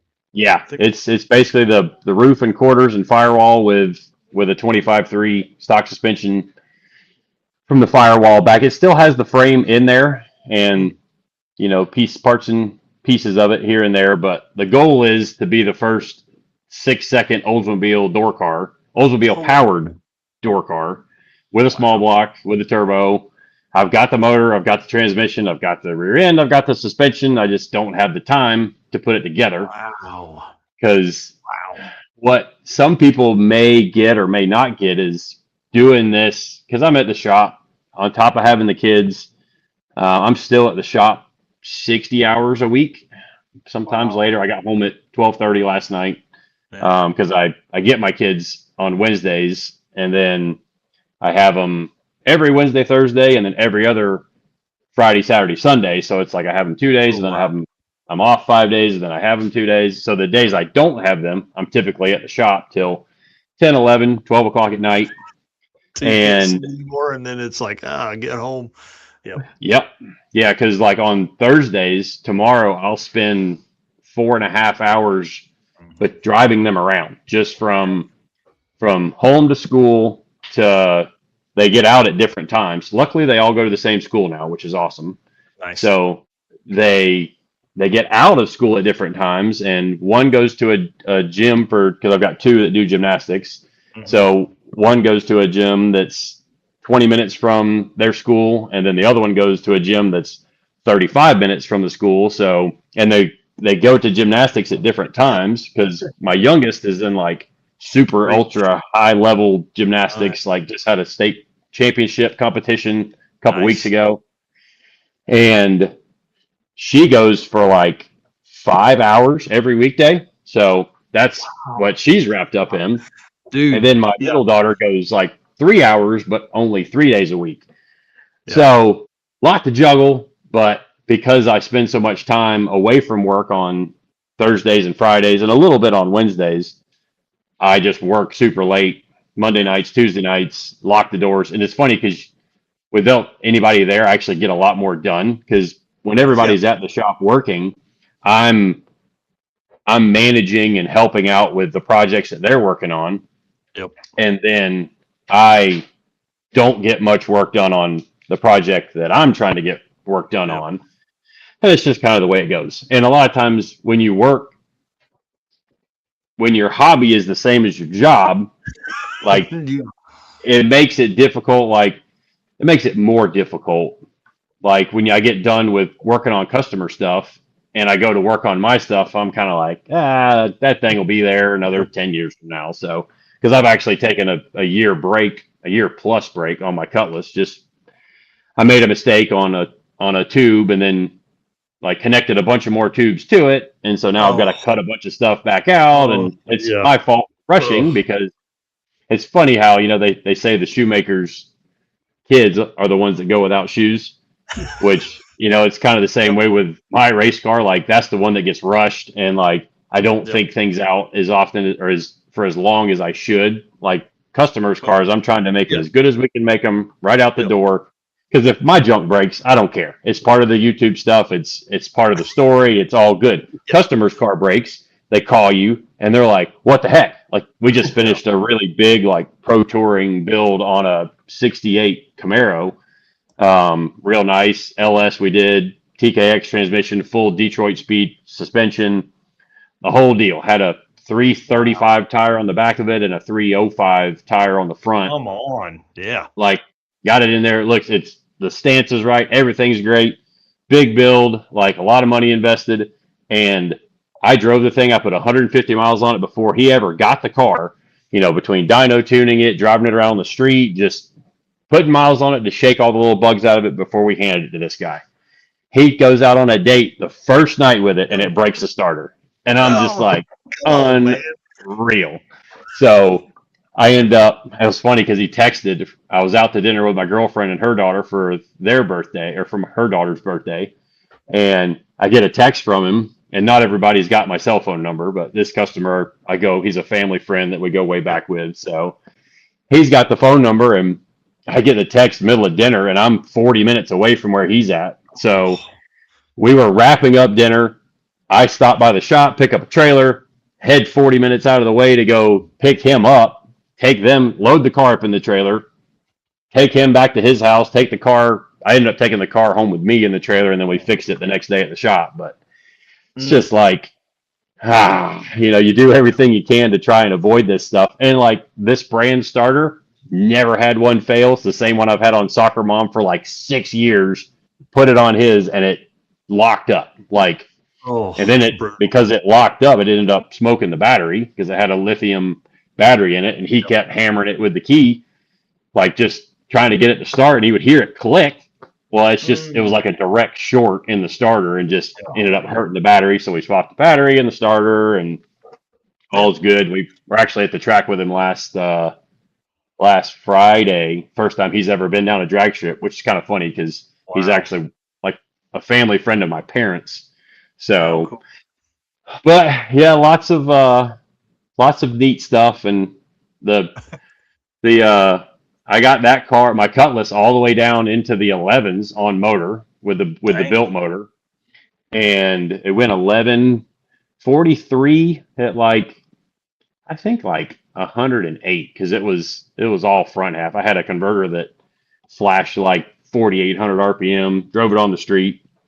It was my only car at the time, so Oh drove my it on the street and won a track championship with it, bracket racing in 2003 here at Gainesville. So so that was a lot of fun. Did some bracket racing, and that's kind of how I got my start in racing. But I've always liked to push stuff. Like, I'm never one that likes just doing the same thing over and over and over again, which, that's why I like to do the circle track racing, and I do some road racing, and it's like we try to mix and match. And I've been working on and drag and drive and burnouts and drag and drives and like all these different things we do with the heads up stuff. And I've got a video coming out. Probably we're not allowed to release it yet because it's a thing we did with Nitto down at the Freedom Factory, where we did the drivers battle thing again. And we built a cheap car for it and took it and, all over the Freedom Factory, inside the track, outside of the track. I jumped it coming into the track, and I've got a great picture from Matt Christian, the guy that does a lot of the pictures for Cletus and the Freedom Factory and stuff. And the car's like, 10 inches in the air, jumping down into the banking of the racetrack. And it was awesome. But yeah, I've done some off-road, very limited, but they call it Rally Cross here they do it at this track called the Firm. It's Florida International Rally Motorsports or something like that. It's at the Keystone Airport, which is half an hour from here. And awesome. It's off-road, on-road, and I had a BMW E36 that I picked up cheap and just drove the thing like I hated it.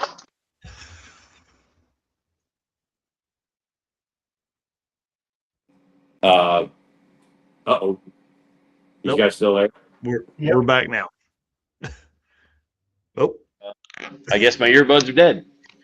So if you can still hear, that's cool because they show they're charged. Yeah.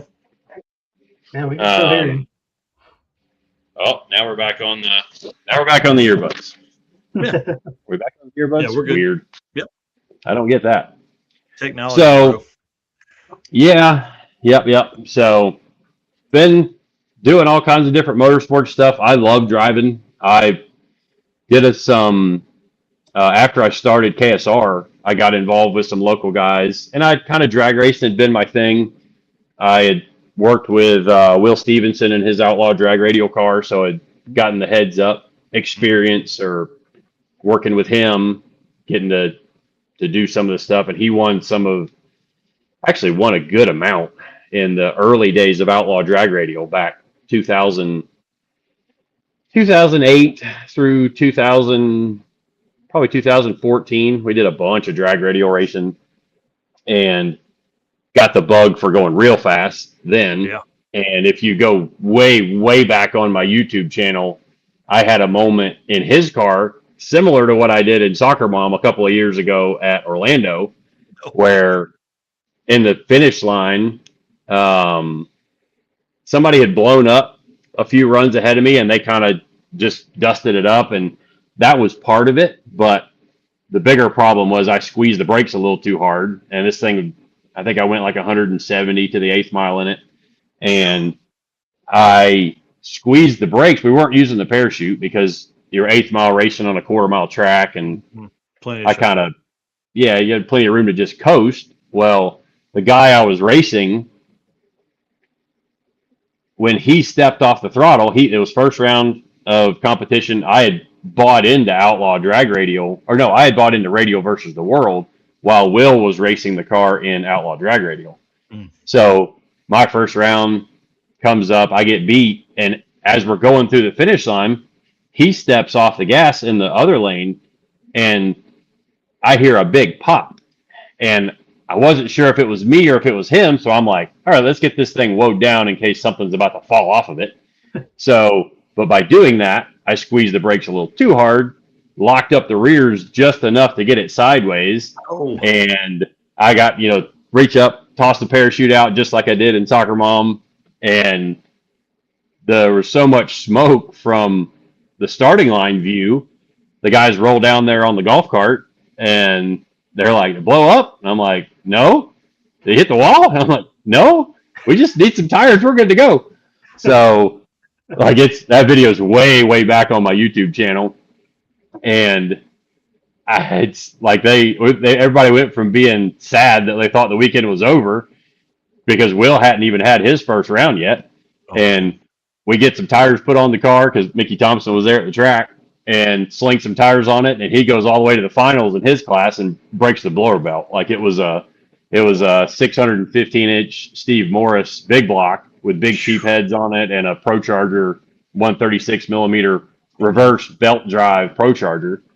And it broke the blower belt in the finals for Will. So, but yeah, I guess like it was, and it's just one of those things that in the moment, and, everybody's like, were you scared? And I'm like, no, I was mad. I was about to crash my buddy's race car, like mega dollar.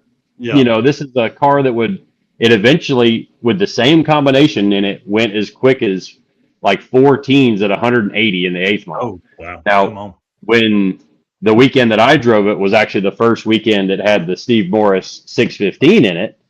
And, he went from a 565 to a 615 and we were trying to figure out what the car wanted and how to manage the power and all this other stuff.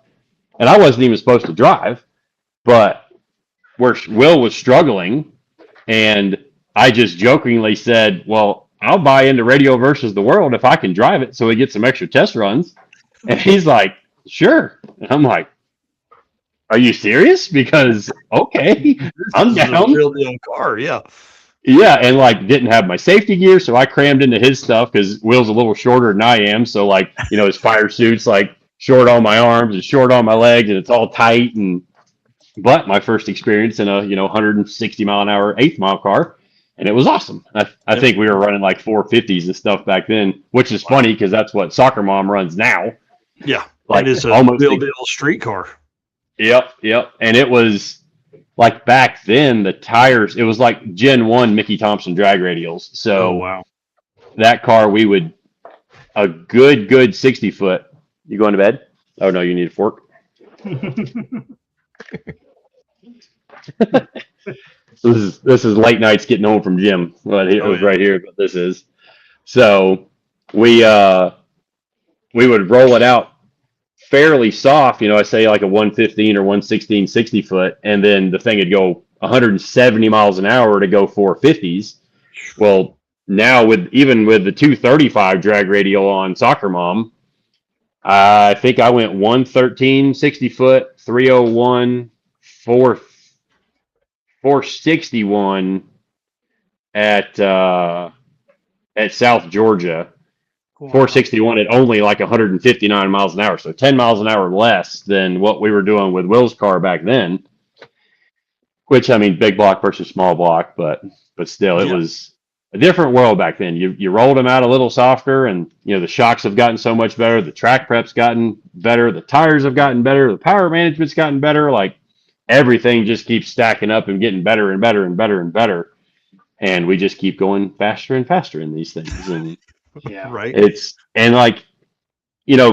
Back then, I say back then, I mean, Drag Week was around back then, and there was guys going, 8s and stuff. I don't remember when they cracked into the 7s on the drag and drive stuff on Drag Week, but it seems like, granted, I haven't paid a ton of attention to it until Sick Week came along, and it's in our backyard, basically. Oh, yeah. And with my schedule, it's just like, all right, well, if I'm going to pick one that I'm going to do, it's got to be that one. Yeah. So we, we really started paying attention to Sick Week. We get to do parties at your shop. Yeah. Yeah. Or And that's really great. You get to watch other people do stuff. Yeah. And it's fun. Like I enjoy the camaraderie and everybody hanging out. And there's times where it's, I see pictures and I'm like, holy smokes, there was a ton of people here. Because a lot of times they'll get there before we do, or we end up this year, showed up on the trailer and there's just a mountain of people. And I'm trying to pull into the shop back in the trailer and there's somebody doing a burnout coming at me down the road as I'm trying to stop and get the trailer backed into the shop. Yeah. And I'm like, all right, this is cool and all, but let's keep this under control because I don't want to end up getting crashed in my own shop. So Yeah. Yeah. Your road out front is definitely resealed. Yep. It's doing good. And it's kind of funny because whether it's other people that just are local that race or just people that like, there's a few other kind of like little hot rod shops there in the industrial park, and they'll come by and do a burnout out in front of the shop. And my shop road is kind of like the spot where it all happens, Nice. which is kind of fun. So it's like, all right, well, I'm okay with that. Like, at least until we get a different place. Like, I'd like to, like, we need a bigger shop. Anybody that's been in the shop, you know, I've got 2 guys in the office and then 4 guys in the shop besides me. And then Will works part-time because he retired out of the hospital and just wants to kind of play work at the shop. So he comes down and works 2 or 3 days a week with us, and he'll assemble our engines or come out and help in the shop when we've got a project that we're like thrashing on, which for the last couple of weeks we've been working on a mid 2000s era NASCAR Cup car that did you shake that up? Okay. That one of our, if anybody's watched my channel much, they've seen us running around with the Vipers, and that's a customer that we've supported in the Trans Am Series and SCCA for a lot of years. Won a few national championships with him as his crew chief and spotter, and so his name's Lee, and he's big into drag racing too. He's got a twin turbo Viper drag car. He bought like I said, he's a Mopar fanatic, like Mopar, no car. Like, he's one of the guys that if he can't rent a Mopar from the airport when he flies in somewhere, he'll go to the next counter until he can find somebody with a Mopar to get a Mopar to support the brand. He's one of those guys. So anyways, he bought a 2005 to 2007 Dodge Charger NASCAR Cup car. It's done a little bit of road racing before he bought it, but it's been parked for a while, and we've been going through, and you know, the fire bottles are out of date. The bladder in the fuel cell is out of date. There's hoses that are leaking. The brake fluid's old. Like, even though it runs, and like as soon as it got to the shop and rolled off the trailer, I took it and drove it around the industrial park and kind of like, okay, this thing's pretty sweet. But we literally had to go through so much stuff to convert this thing and to just to update it, because what we're doing with it is we're actually putting it in a shipping container at the end of, I think at the end of April, and it's going to France, and we're going to run the 24 Hours of Le Mans circuit with it's the Historic Sports Car Association, HSR. Oh, cool. Historic Sports Car Racing, something like that. And yeah, there's a group of like 30 of them that are going over there. So Joe Nemechek's going, Bill Elliott's going, he's going to be driving a car, and we're one of the people, like, I'll be crew chiefing and working on the car because it's a boatload of money to ship this thing over there and back, and like all the flights and all this other crazy stuff. I mean, it's a massive expense to do this event, but Lee got the car what I consider pretty cheap. I mean, Nice. like 60 grand for a turnkey, early, mid to 2000s NASCAR Cup car, complete. It's got got all the huge brake, or not the huge brakes, but like the 6-piston front brakes that all fit inside of a little 15-inch wheel. It's got the legit like Mopar Cup Series motor at the time. Supposedly it'll turn 9,500 and makes like 880, 90 horsepower, something like that. Come on. So, and it sounds good too. We'll get that. I think it's an R5 P7. Like I don't know. I'm not as versed cool. as some of the people are on it, but pretty exciting deal for us. I mean, normally we travel around the country with him. Like we we open the season at Sebring every year. We end up going up to Road America in Wisconsin, Watkins Glen in New York, Road Atlanta, VIR, Circuit of the Americas in Texas, and a few other tracks here and there in between. It's usually like I want to say it's a 12 to 14 race season. Wow. And when he runs for the championship, like we're at every single race, and it's a commitment because sometimes it's flying out. If it's one of the ones that's farther away, if we're driving the rig, we might be leaving on a Tuesday to get like to Watkins Glen by Thursday evening so that we can load in Thursday evening and practice is first thing Friday morning, and then Friday afternoon, practice Saturday, qualify Saturday afternoon, race Sunday. There's been a couple of times we've been the support series for NASCAR, like at that happened at Road America a couple of years when they ran Road America on July 4th weekend. That was pretty cool, like being around all the NASCAR world and all that craziness that is, which it's kind of neat that there's a guy that drives NASCAR every week. It's Cody Ware that's in the 51 car. Like years and years and years ago, 2012, 13, somewhere in that range, he rented my road race car from me. Like we have 2 road race cars that we've prepared at the shop, and we actually had 3 at one point, but one of them turned into the burnout car. But we had these 2 cars that we would rent, and then I would drive a third car that we would always kind of go for the win in. And we won a ton. It was an SC300, just like, actually I still have the car. But so this kid, Cody, he came and rented I have a 300ZX road race car. It's like a 93 or 4 Nissan 300ZX, slammed the thing on the ground, put big tires on it. And we ran in this series that's called Champ Car Endurance Series now. These 12 to 24-hour races that we would go do. And Cody came and rented from me all these years ago. Kid did super good, met his mom, all this other stuff.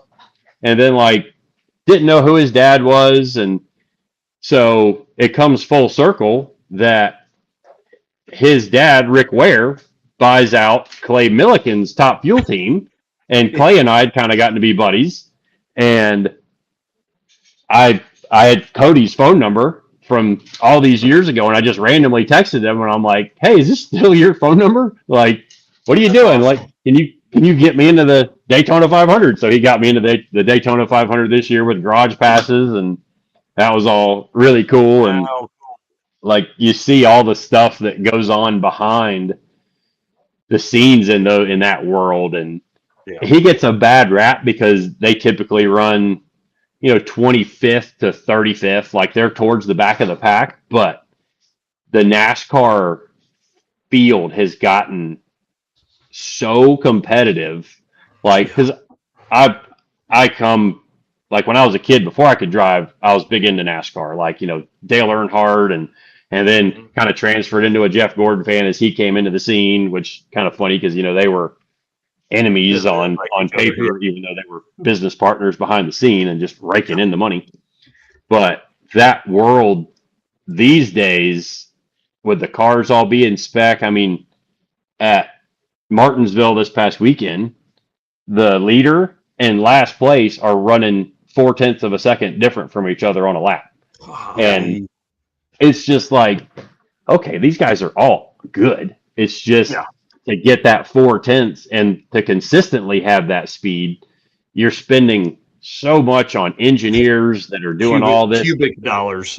It's insane, which, I mean, we've gotten to see a little bit of that with, Cletus's adventure into the O'Reilly series and all those guys that came to the track and all the data. And he hasn't shown any of the sim stuff because he can't, because the Chevrolet and GM, they don't want any of the data getting out from what their sim stuff is. And it's just like, like you said, cubic dollars, and it's cool to like have all these different people we know in different places. And we met Alex Bowman years ago because of the Cletus stuff, and kind of friends with him a little bit, and some of the other people that have come along. And like, I never would have thought as a kid that I would get to know people in NASCAR. Yeah. And I have the aspirations of trying to find my way into an ARCA car like Cletus and George have done. Yeah. But it's just, even that, like, I've talked to a couple of different teams and stuff, and even in the ARCA series, if you want to buy into one of the cars that wins consistently, that's 80 grand per race. Ooh, yeah, dude, you can race a pro mod kind of that money.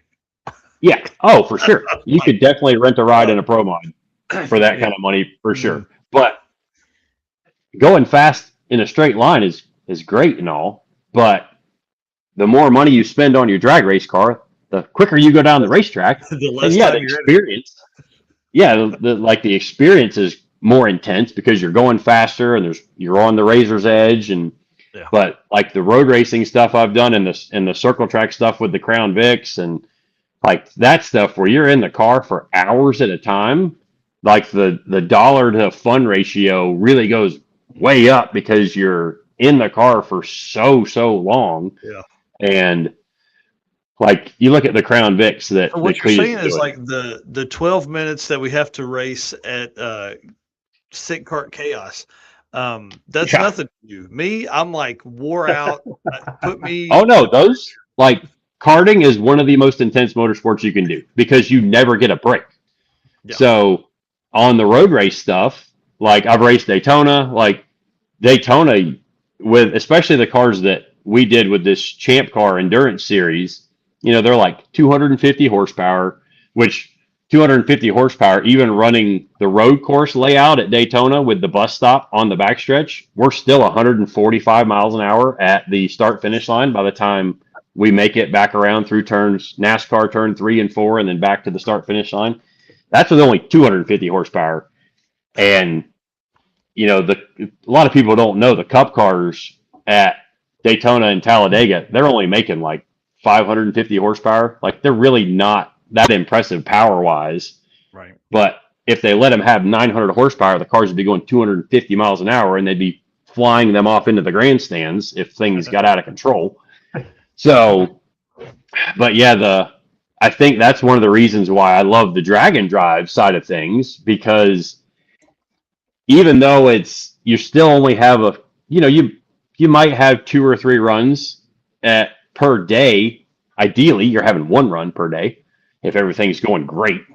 But you make your run, you work on the car, you've got your good buddy that's in the car with you, and then you've got all these other people that that are in the same battle as you are, and then you're driving the thing 4 and 5 and 8 hours down the road to the next event, the next checkpoint, and all this other stuff with things breaking down, and there's always going to be something that breaks. So, depending on what you're doing that next day, you hope, like I love the drive day we had this year for Sick Week. That's nice. Like, which unfortunately led to me tearing my junk up. That was kind of the beginning of it because we had all day to drive the next day. I kept leaning on it at South Georgia because I was trying to catch up to Brett and Blaine. Oh gosh, Blaine in shoot, not Rocket, El Toro, yeah, and then Tanner in the Chevelle. He had gone and set the record. Yeah, and I'm looking at my numbers and I'm like, all right, I think I can get there. And the pass it blew up at Orlando, it was going like a 57 or 58. Now, I didn't mean for it to go that fast. I was trying to, because after Blaine crashed, I was like, all right, I need to dial this thing back and just make a clean A to B run, because Tanner had gone like a 490 on day 1 at Gainesville, and we had gone a 470. So he was going to have to go like a 450 flat every day, as long as I kind of kept going like low 460s. So I went a 461 at South Georgia, and we saw a little bit of coolant pressure, and we had rented a house there in just outside of the racetrack. And when we were driving back to the house that night, it got a little warm, and I'm like, oh. So we snatched the cylinder head off of it.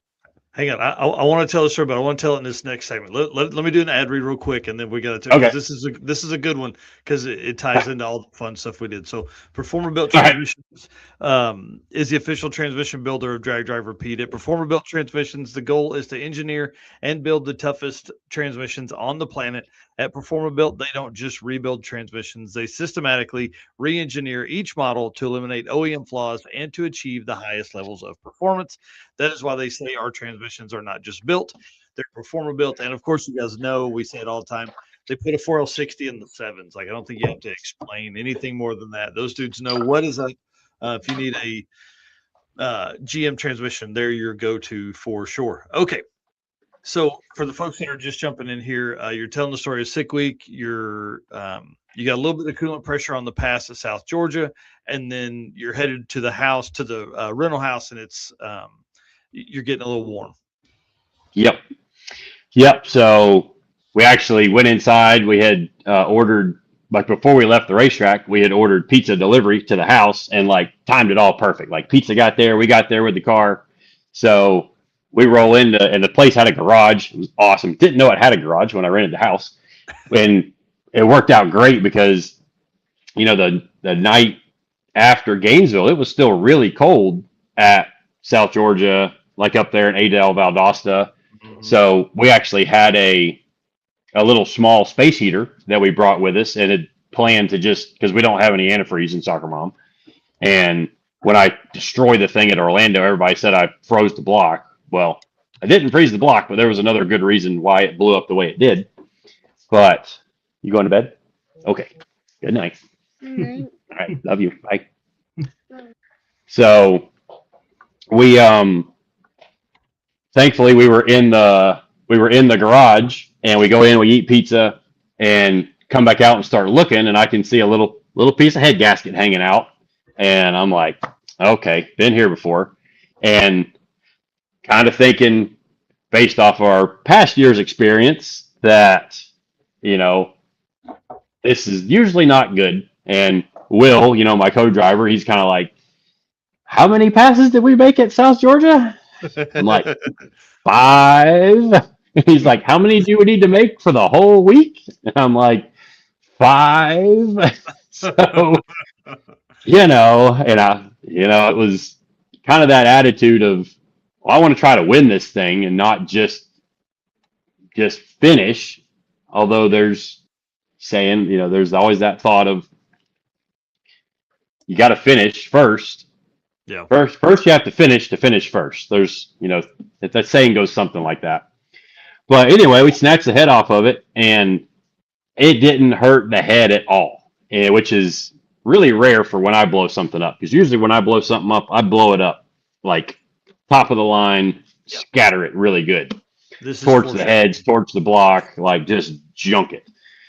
So we, there was a racer who had blown up at South Georgia, and I put a parts call out, and he Facebook messaged me, and he's like, hey, I'm coming up from Gainesville.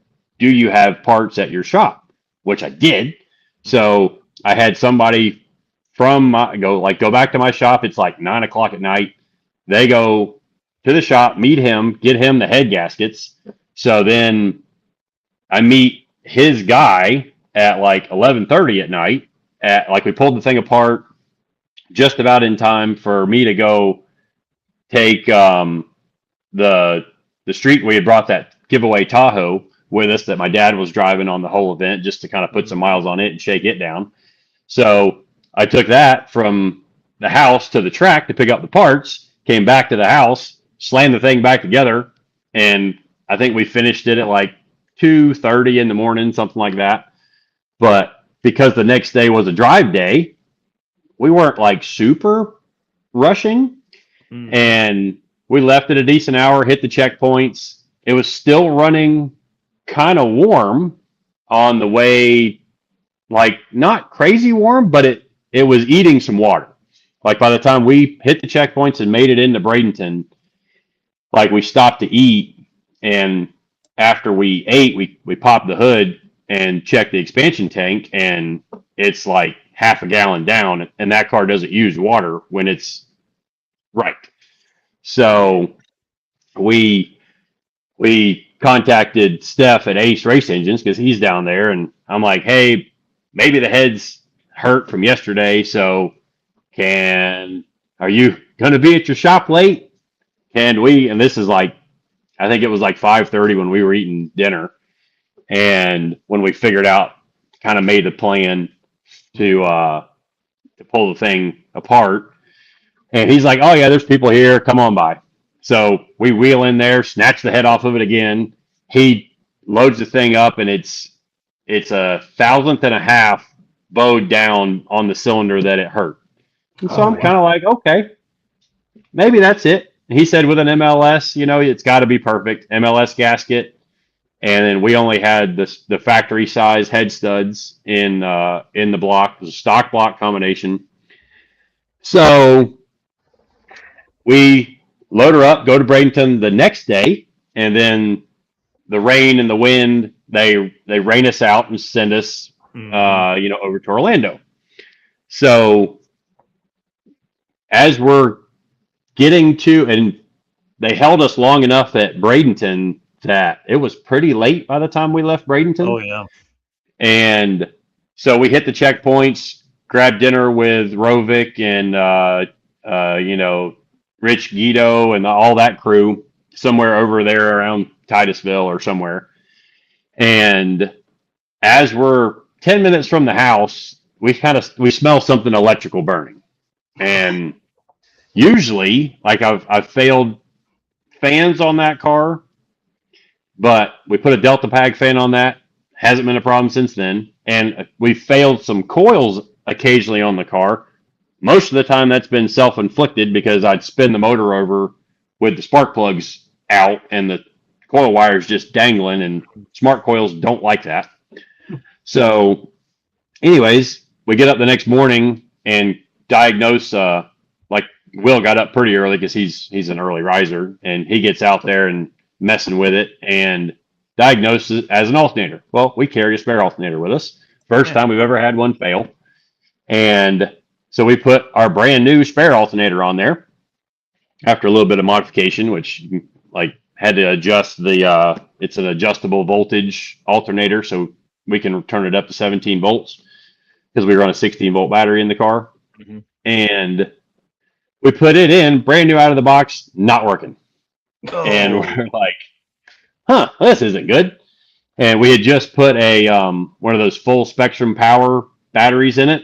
And I got to say, those things are amazing. And we're finally like, all right, well, we got to get to the track, because we had hoped that they were going to run the fast cars first thing in the morning.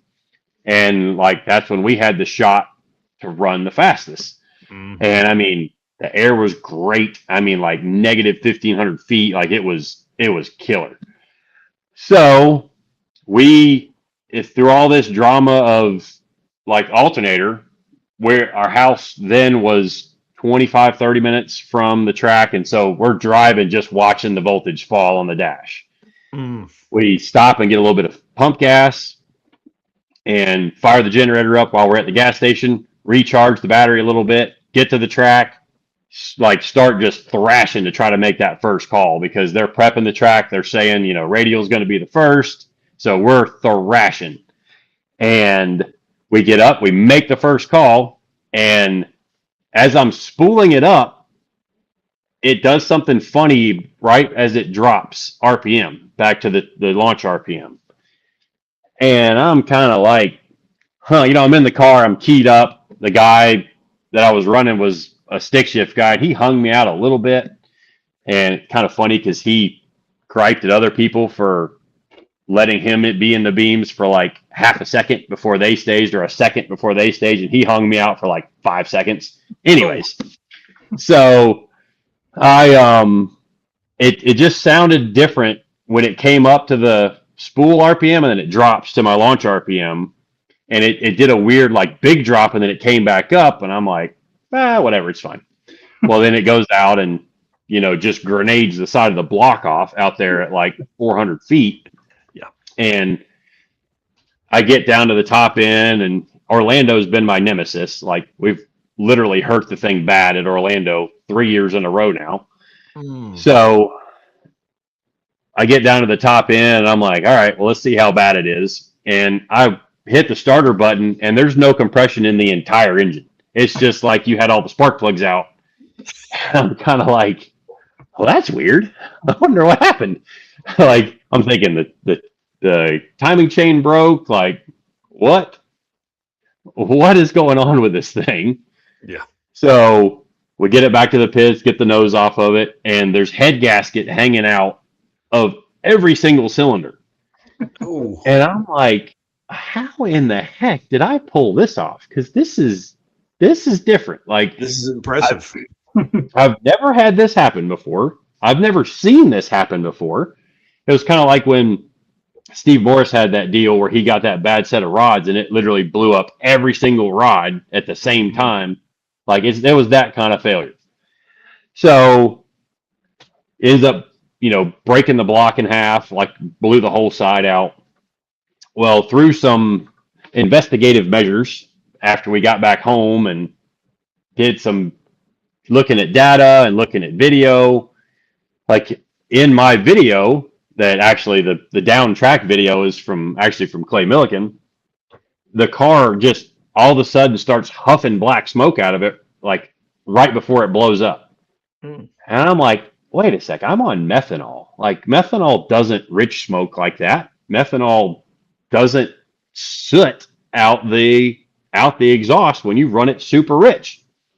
So back the story up, when we were at the gas station that morning, we topped off our pump gas street jug, because on the street we carry a 5-gallon jug of pump gas with us, and then the methanol with us, and another jug. The jugs looked identical. Oh, they were the same exact jug. So for the rest of the week, Will was who put the methanol in the car. And in that thrash that morning, because we got there late with the alternator drama and like all that other stuff, I topped the car off. So I put, like, we have a 3-gallon cell for the methanol at the front of the car, and I topped it off with 1.5 gallons of pump gas. So when it gets out there and it's really churning all the fuel up, and the car flips fuel, like, let's say I launch it like 10 pounds of boost typically on drag and drives, because I'm just trying to be consistent and smooth and get it off the starting line. Well, it switches from pump gas to methanol at between 5 and 6 pounds of boost. So that was the first indication when I heard it do something weird, that something wasn't right. And I, looking back, should have stopped and checked, because I knew it was different. So, it gets really churning the fuel all up and mixing it up as I'm, it's like soccer mom. When I let go of the trans brake button, it rolls over at like 8,100. So when it's at 0.7 of a second into the run, it's at 8,100. And we shifted it like 88, 8,900. And then it runs out the back with the 235s on it. It runs out the 8th mile right at 9,000 RPM. So when it's really got that fuel pump screaming and just churning all that pump gas and methanol together, the octane just went way down, and my block just went way out. Way out. Oh. So that was my 2026 sick week, completely self-inflicted. And, it's years ago when actually Cletus is who pushed me to start my YouTube channel. And as a business person, I never wanted to make myself look like an idiot, because obviously you do something like put pump gas in the methanol tank and you scatter the block, and especially because this is our third year in a row of leaning on this thing and wounding it, like you look kind of like an idiot when you go out and you blow your junk up all the time. But it's funny because, I even told Cletus this. I'm like, I don't want to blow stuff up, because when he and I first, started hanging around stuff, and I kind of got to know him as he's entering, like, really building his YouTube channel up, because I met him back when he had like 375, 400,000 subscribers, like back in the early days of Leroy. Mm-hmm. And he's like, dude, my best videos are when I blow stuff up. And it took me years to wrap my head around that and not caring as much. And I feel like I've been established enough now that I feel like, I can say that I know what I'm doing. And when something bad happens, there's usually a reason why. Sometimes it's because I'm pushing it too hard. No. And when it comes to like a situation like that, I was actually baffled when it blew up at Orlando, because I took 10 pounds of dome pressure off of it from South Georgia, which should have taken about 5 to 6 pounds of boost out of it, because we were running 44 pounds of boost at South Georgia. I mean, this is a stock sleeve, stock stroke, it's a 3.800 bore 5.3. Like, it's not some trick whiz bang crazy motor.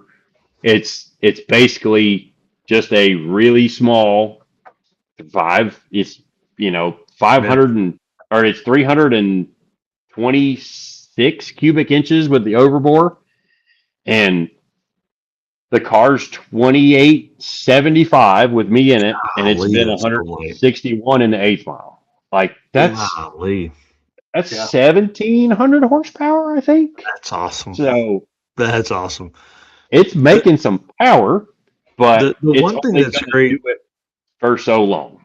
Right. And well, the one thing that's great about, like, when you blow something up, like for you at where you're at now, right? Like with the followers and the people watching and all that stuff, it's good because it shows, like, hey, stuff's gonna blow up.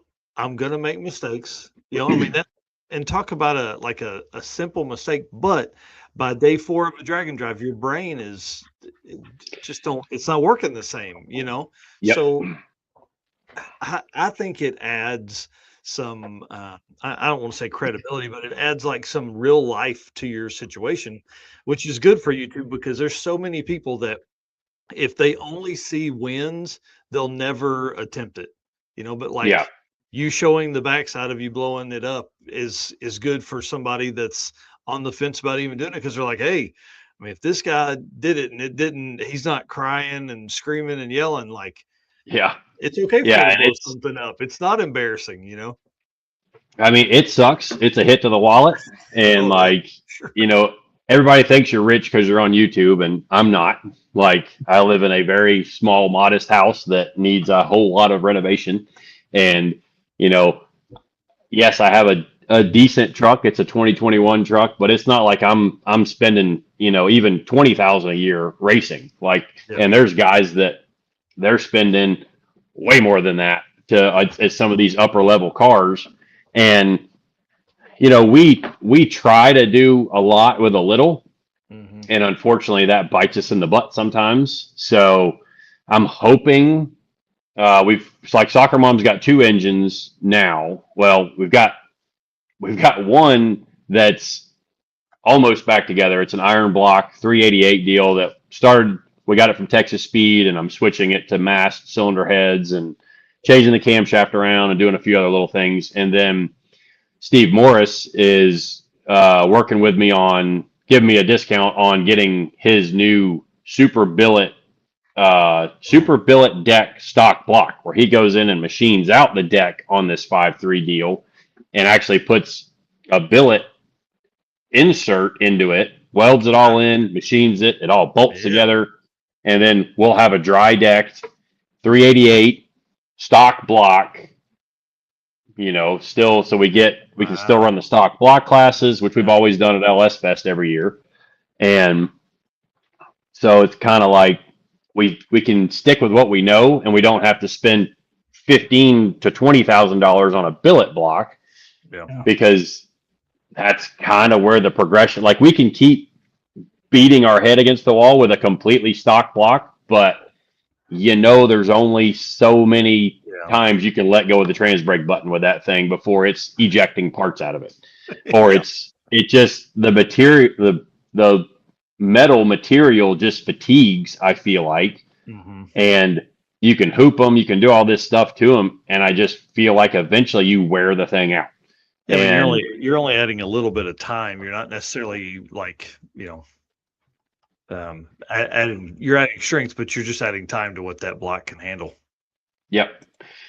So really excited to get our hands on that, and we're going to be assembling it and putting it all together. And supposedly, I think it's in the works, but we're going to be getting a set of the new BTR canted valve heads to try on Soccer Mom.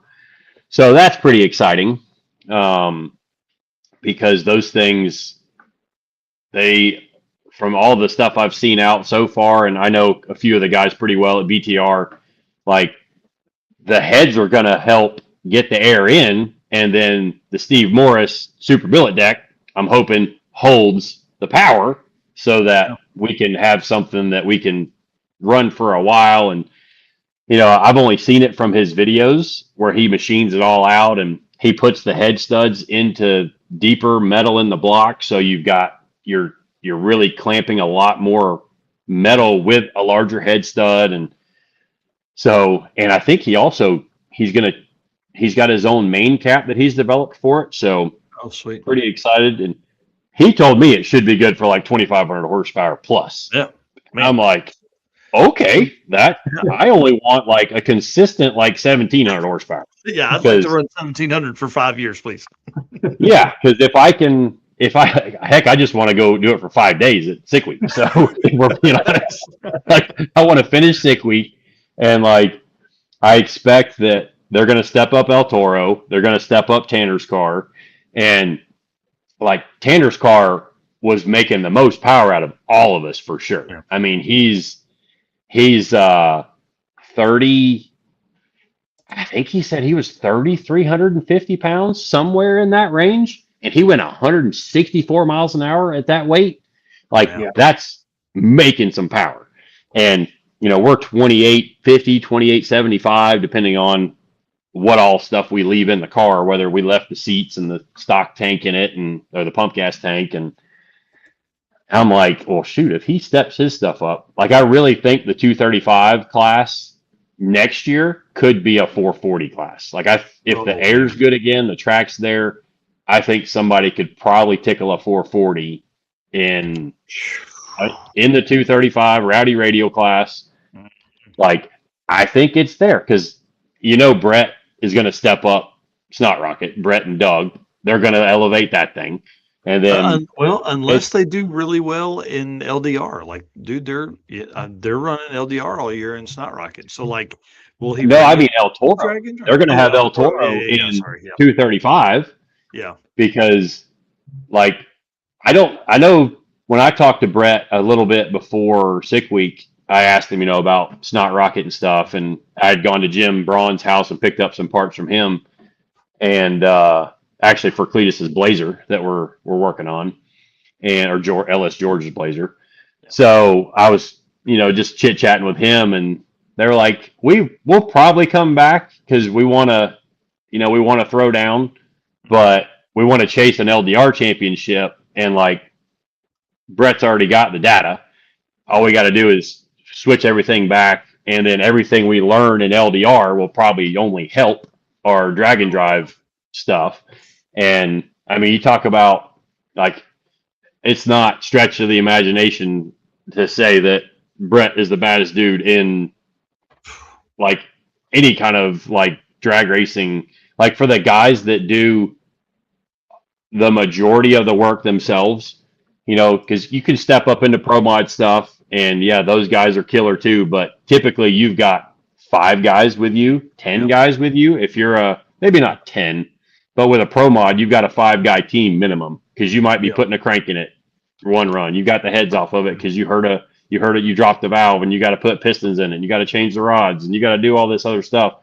But the laps that Brett puts on Snot Rocket and the ETs that it runs, like 587 at TX2K a couple weekends ago. I mean, it's just nuts. And mad respect for the guy, and the effort that he puts into it is just awesome to watch. And even being in the conversation with him, with Blaine driving the car on Sick Week this year, it was super cool because got mad respect for the guy. And like even just racing against him is super cool. And we were 4 thousandths apart after South Georgia Motorsports Park, because I think they went a 69 day one, we went a 71, and then they went like a 63 or 64 at South Georgia, and I went. Oh, hang on. Yeah, Orlando happens. Dang it, we lose the thing again. I think so. We're back. There we go. It says disconnected and then connected. I don't even know. That's the way my life is. Yeah, but even just running with those guys is a lot of fun. And Doug and all the guys, Doug and Jim and Tanner and Blaine and Brett, it's like it's the camaraderie of the Dragon Drive stuff. And they were going to ride home with us to go back to Gainesville to get the trailer. And then I ended up finding a truck at Orlando, and then went and rented a U-Haul trailer, and we ended up hauling because we were going to leave Soccer Mom at the track. We were just like, forget you, we'll come deal with you later. Because I wanted to make it back to the shop for the shop party. Mm-hmm. So, by the time we got all that done, they had already found a ride and were headed back to Gainesville. Or actually, they might have been going over to Braden. No, they were going to Gainesville because that's the start. Because they had to go get the trailer to come back and pick up El Toro after the wreck. But yeah, I think that's where you'll see us again is Rowdy Radial, and awesome. I'll be shocked if I don't know if we'll be able to go 40s, but I think that's what it's going to take. You're going to need the capability of running 40s. Whether it's us or whether it's El Toro or whether it's Tanner or it's some new guy. I mean, that little 26 8.5 inch tire is a bad little unit. Like it runs the mid track so much better than a 275 because you've got the better gear ratio. And I mean, we were impressed. Like we put them on, we had planned to test. Life was super busy before Sick Week, and not a lot of testing was open because it being the winter. Mm-hmm. And it's 3 hours plus down to Bradenton, which they're open pretty much year round. Yeah. But with all the commitments we've got up here, I need to take at least one guy with me down there to the track to video or, just so the ride down there is not super boring. But, we running, you can basically figure 7 hours by the time you stop for fuel. It's going to be 7 hours round trip.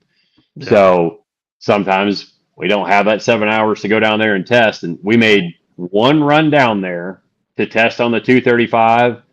And I went, I think the day testing, I went a 482. I went like 119, 60 foot. I went 482, and I'm like, all right, well, last year they were only running mid 480s. I've got more to go. I think I can turn it up. And then we ran the Christmas tree race with the 235s on the car. And I think I went a 72 there. And I rolled in first day of Sick Week, and I'm like, okay, I think we might have something to do. And then we did the test day on Sunday at Sick Week here at Gainesville, and they made the call over the PA. Derek's on the PA, and they called Radial, and they were like, we prefer the slower cars come so that we put a little bit of heat in the track. And I was literally the first car down the track. Like I waited about 2 minutes after they made the call, And I'm like, all right, there should be a few cars ahead of me. I won't be the first guy out, but then I'm driving up and I round the corner and there's nobody in the lanes. And I'm like, okay, this is going to work or it's not. So the plan was to make a 330 hit, because once it makes it really past 100 feet, the car's going the distance unless I'm blowing it up. So it goes 300 feet, step off the throttle, it coasts through to like a 485 or something like that. And I'm like, all right, put this thing in the box. Took it back to the shop because it was freezing. That was day 0. So we took it back to the shop and ran a space heater inside I left the car in the trailer, but we had my car there. We had Reno's Nova, the Chevy 2, and then Finnegan brought his car back, and we had space heaters going around all of them just to keep them warm. Yeah. So that was our solution for trying to keep heat in them, because like it felt like Tom moved it up a week earlier this year, and we got lucky or unlucky and caught that super cold front. Yeah. And it was good that it happened that week, because the week after it rained the whole week. Oh, So too. yeah, that would have been super bad. But yeah, the air was absolutely insane for sick week. Gainesville first day, South Georgia. It was good at Bradenton, but the wind that happened at Bradenton was because there was a front coming through, so the next day at Orlando, it was already cold again, and the air was so good. And when you mix pump gas and methanol, you can blow your stuff up real quick. So, but yeah, there's so many good memories of the drag and drive stuff, and I think it's awesome that there's so many of them. Like I really want to do the Sick on the Green, where they, it's like a 3-day thing or a 2-day thing where you don't have to commit a week to it, because a week-long commitment for me with the kids plus the Trans Am travel plus any other racing stuff, I'm at all the Crown Vic races with Cletus. Yeah. And like, I want to make all of those, because at this point right now, I'm the winningest driver in the Crown Vic stuff. Oh, And sweet. some of that goes back to the road racing stuff that I did, because we had to race on 200 treadwear tires. So you kind of learned how to manage the tire back then. Yeah. And it fell right in when we started running the Crown Vics. And I feel like freaking names.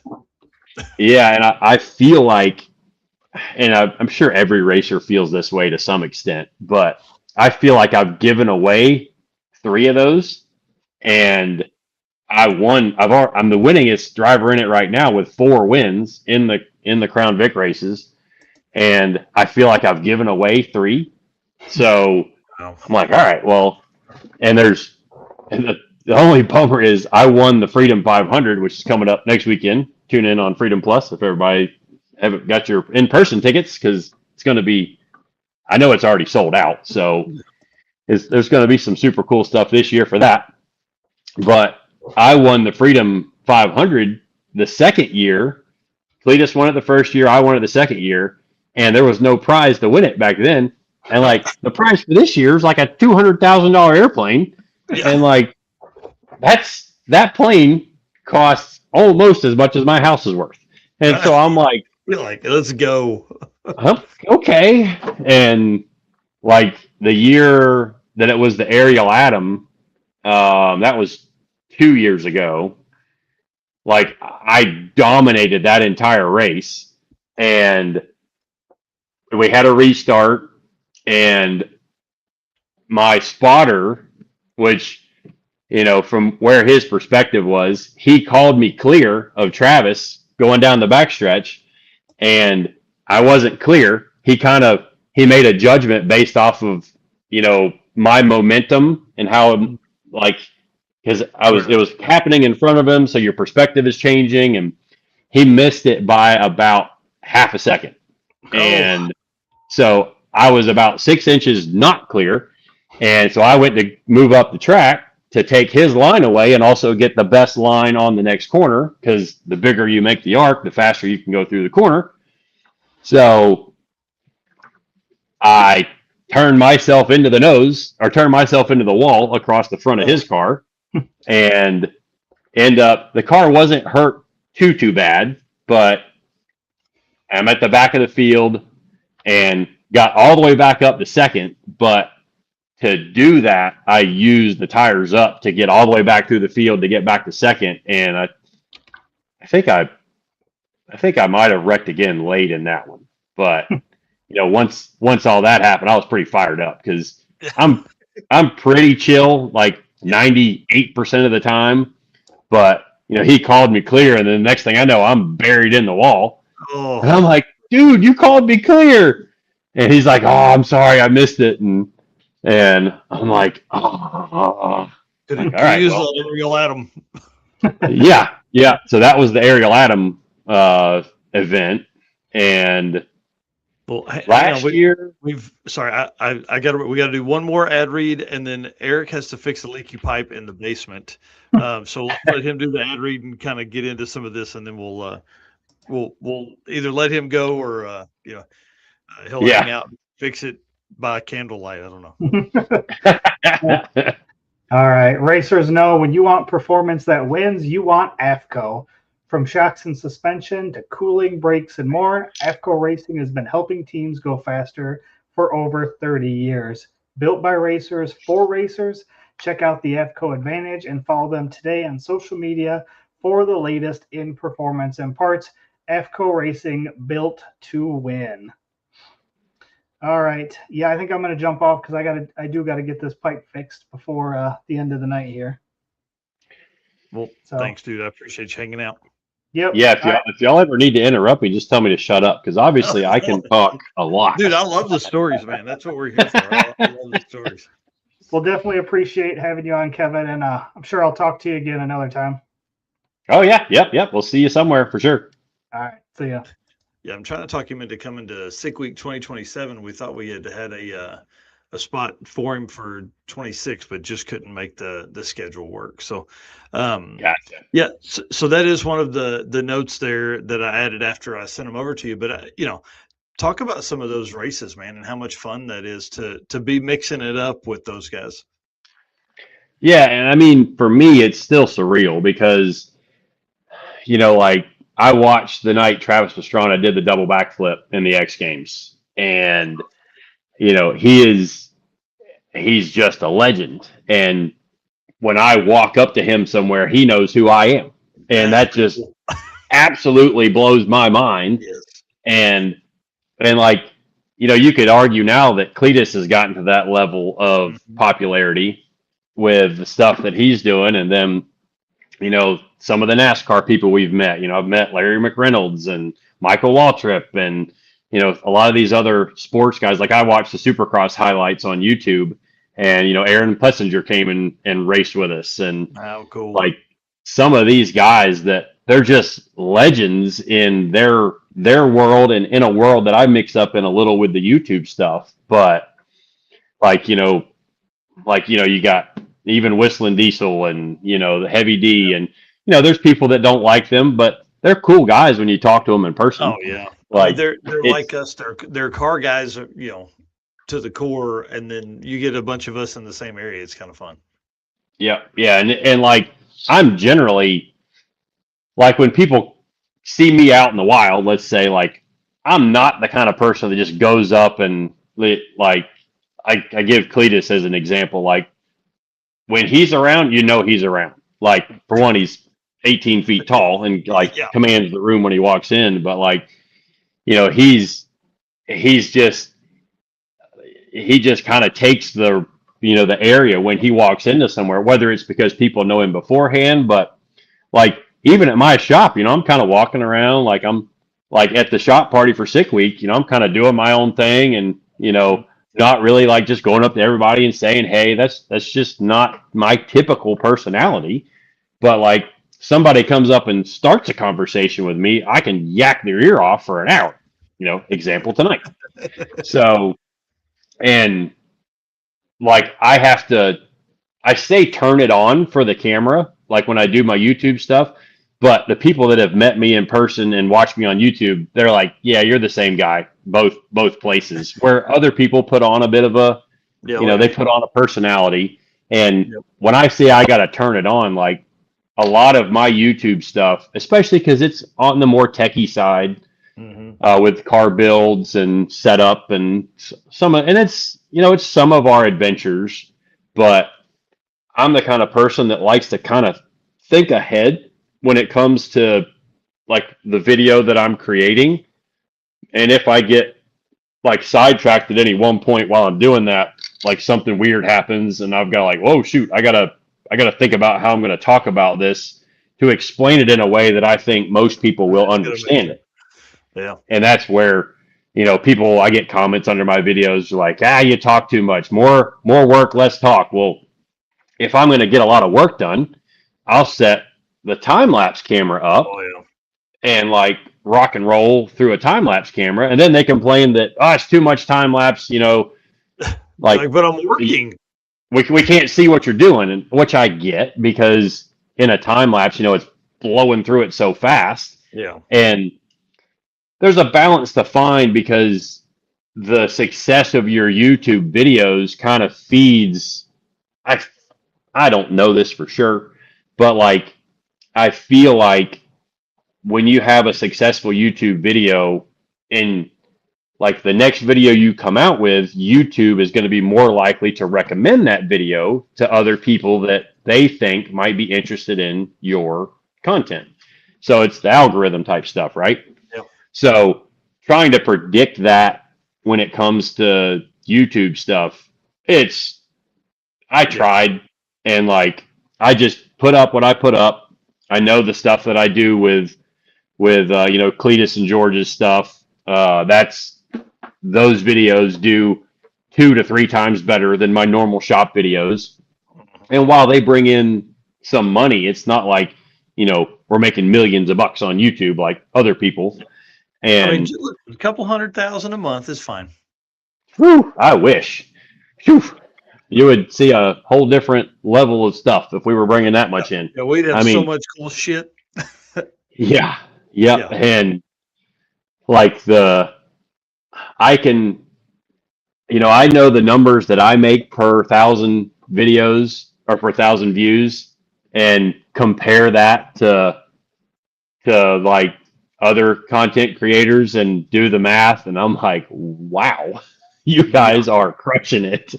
Like, I mean, not to bring up Cletus again, but like the dude's just killing it. And I mean, and I watch all his stuff. Like, it's not only because he's a friend, but like, it's generally good content. Yeah. Yeah, and that's probably one of the hardest things I think for people to get. And that's one great thing about Cletus and like some of your stuff for sure is like you have multiple cars, right? So you can draw people in with a certain style of car, like your burnout car, right? So you can draw them in with that. That's the first way they get to know you.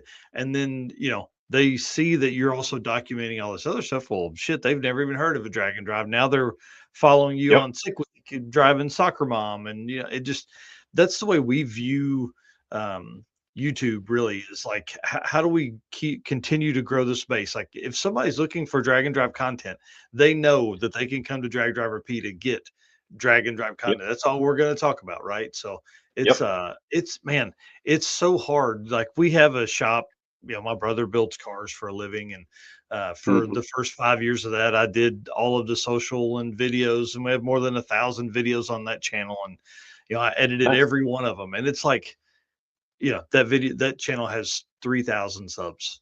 You know what I mean? And, so after I poured hundreds of hours into that, I was like, okay, well, we're going to talk about other people for a little bit.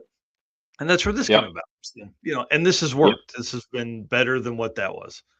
So, and Dirty Panda says AdSense is kind to him. Yeah, that's for sure.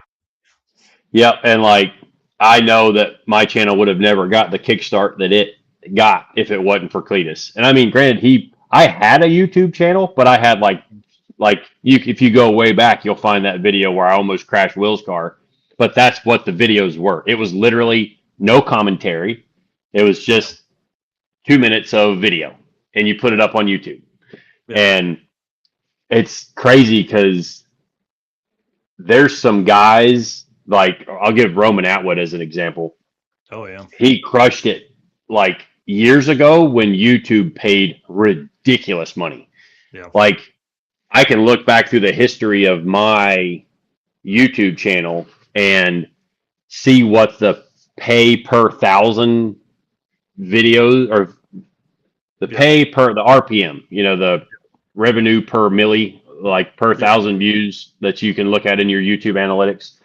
And I had days back in the early to mid 2000s, maybe it was late to like around 2008, 2010, where it was like 10 cents per thousand views. Dude. And because I'd have a random day that made like $10 on YouTube, and I'm like, what the heck was that from?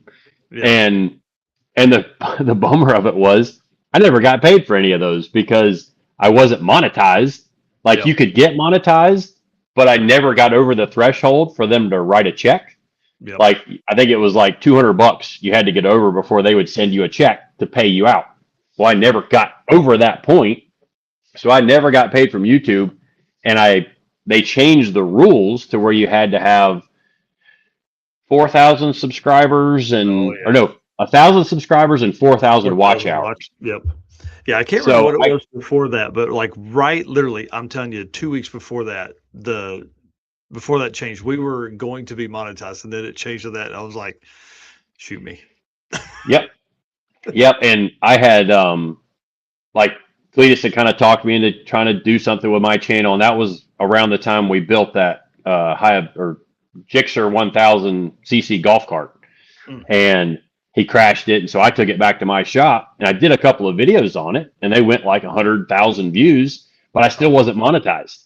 And that's it ended up taking, like, I didn't need those videos. That, like, when he shared that I had the golf cart and to tune into my channel, it got like 20,000 subscribers that day. Mm-hmm. So I was over that, and then I had the hours already banked. It still took almost a month and a half before they actually turned on the monetization. And at that point, I had like 600,000 views that I never got paid for. And, dang it. It's like, well, shoot. So, and then, now it's like, it's still a lot of work. Like, I don't know if people understand the work that goes into a successful YouTube channel, which mine is.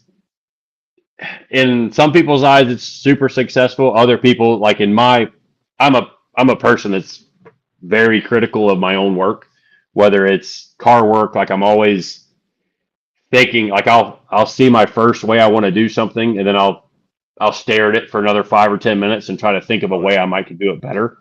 I do the same thing with YouTube videos. Or you watch it 5 times. Yeah, and it's. It takes time to do that. So you stack up hours with editing and re-editing. And recently I've gotten better at, like, I still edit all my own stuff, and I would certainly have more time if I didn't. But I worked with an editor a little bit for probably like 5 videos. And I don't feel like we ever turned a corner of it actually taking less time working with the editor than it was taking me that if I did it myself.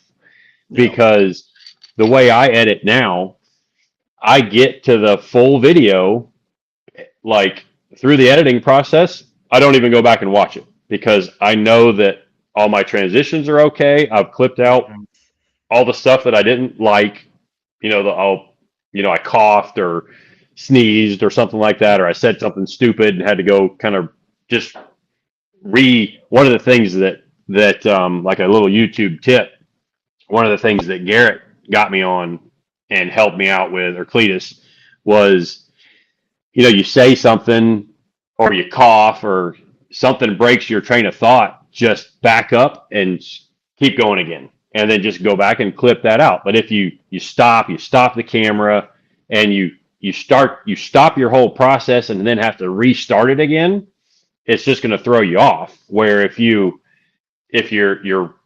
going and you say, you bite your tongue or say a word wrong or something, you literally just almost freeze your body where you're at, and then reset what your thought process and what you're going to say, and then just re-say it all again real quick.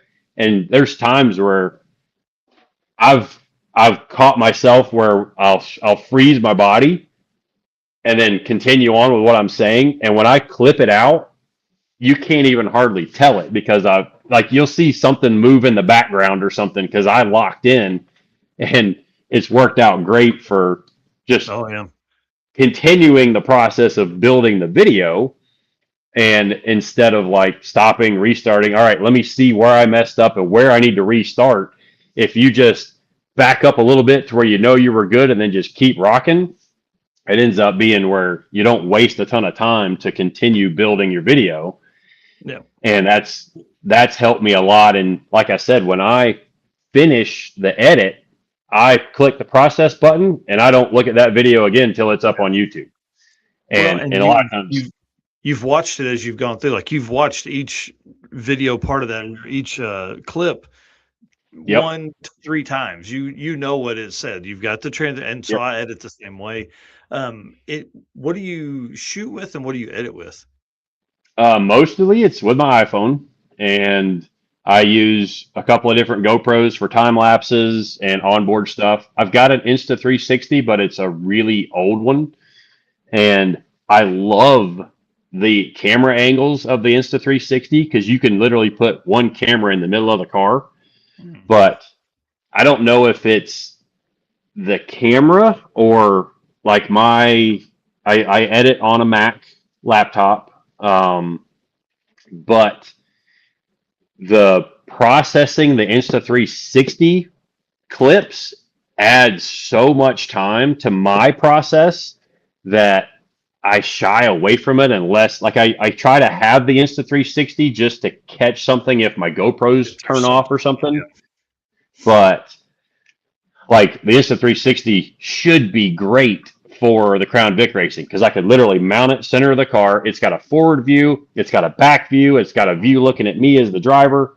So like it's great, except I have to take the Insta360 clip, watch it, find the exciting stuff, and then you might have one clip that you want where you have 3 or 4 different angles.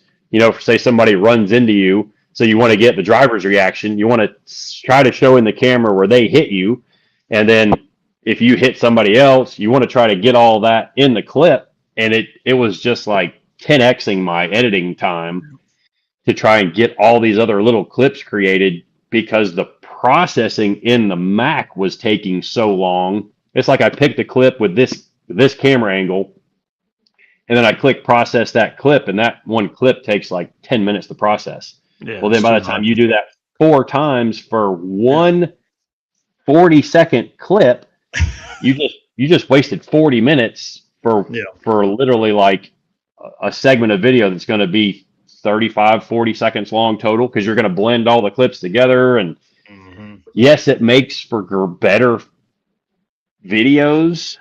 So it's a balance. I try to walk 4 hours. Yeah. Or the hour. Yeah. I've gotten to where if I film like I use the Blazer that we're working on right now. Like I do an intro, I play my little video that's like, you know, the KSR YouTube channel intro, and then kind of explain what we're going to do that day, show a little bit of the car, and then we turn on the time lapse, try to put like a 3 to 4 minute time lapse in, go back to another 5 to 6 minute live section, and then we do another time lapse. And then depending on what we do, that might be a 20 to 25 minute long video. And I can, if I show up at the shop that day with a plan and I'm really efficient with the live action video that I film of myself, I can edit that video in an hour, like just knock it out, because all the clips are in the right order. I just pull the GoPro in, set the time lapse up, or I drop the time lapse clips in, put some music over top of those, stretch them out so that it fits the time lapse, fits the length of the song. And I've got that process down to where, a long edit is maybe 2.5 to 3 hours. And then you're putting 30 minutes to an hour in the thumbnail sometimes, trying to pick clips together. And because the thumbnail and title can really make or break a video, thumbnail especially. But so you got to get them in the door first. Is right. Let's like talk thumbnails for a second. So we have a style like Brian. We have a video editor because I am not going to do our videos justice, right? Like, so we take each of these segments, we cut them up, we put them out, and then we do reels and stuff like that. So we have a style that he's built for our thumbnails, right? So do you think it's better to have a certain style? Like, we see Cletus has himself on it in some side of it, and then whatever they're doing in the background. Like, is it better to have the same similar style around the whole thing? Like to where, you've got the car in the background, you've got you on the screen, and you've got some words, right? Like word coloring, placement of yourself kind of in the same spot each time. Like, do you see a result in that better? I feel like I do. I've noticed, I watch a lot of YouTube. I don't have cable at my house. Like I watch some stuff on Amazon Prime and Netflix with my girlfriend, and then it's YouTube for the stuff I do. Yeah. And because there's no good things on Netflix or Amazon Prime for car guys. Like there's some things like I don't know. I watch MotoGP on Amazon Prime, but a lot of the stuff that I watch is YouTube as well. Yep. So I look outside of just the car space at my kids watch YouTube, and I look at the thumbnails for the videos that they watch. And I know when they like a creator, they look for that person in the thumbnail. So I think that's why Cletus does it. I think that's why Whistling Diesel does it. I think that's why I watch a channel called How Ridiculous, which is some guys from Australia that do some fun stuff. They do the same thing. And when you're maybe trying to build a new, fresh audience, you want that exciting subject. And then once you've kind of established yourself, I think to bring the people back that have already seen your channel, they see you in a thumbnail and they're like, oh, I want to go check that out, which is the reason why myself and a lot of other people, when we do something for Cletus, we put Cletus in the thumbnail. I mean, it's just the way it is. Why wouldn't you? Yeah.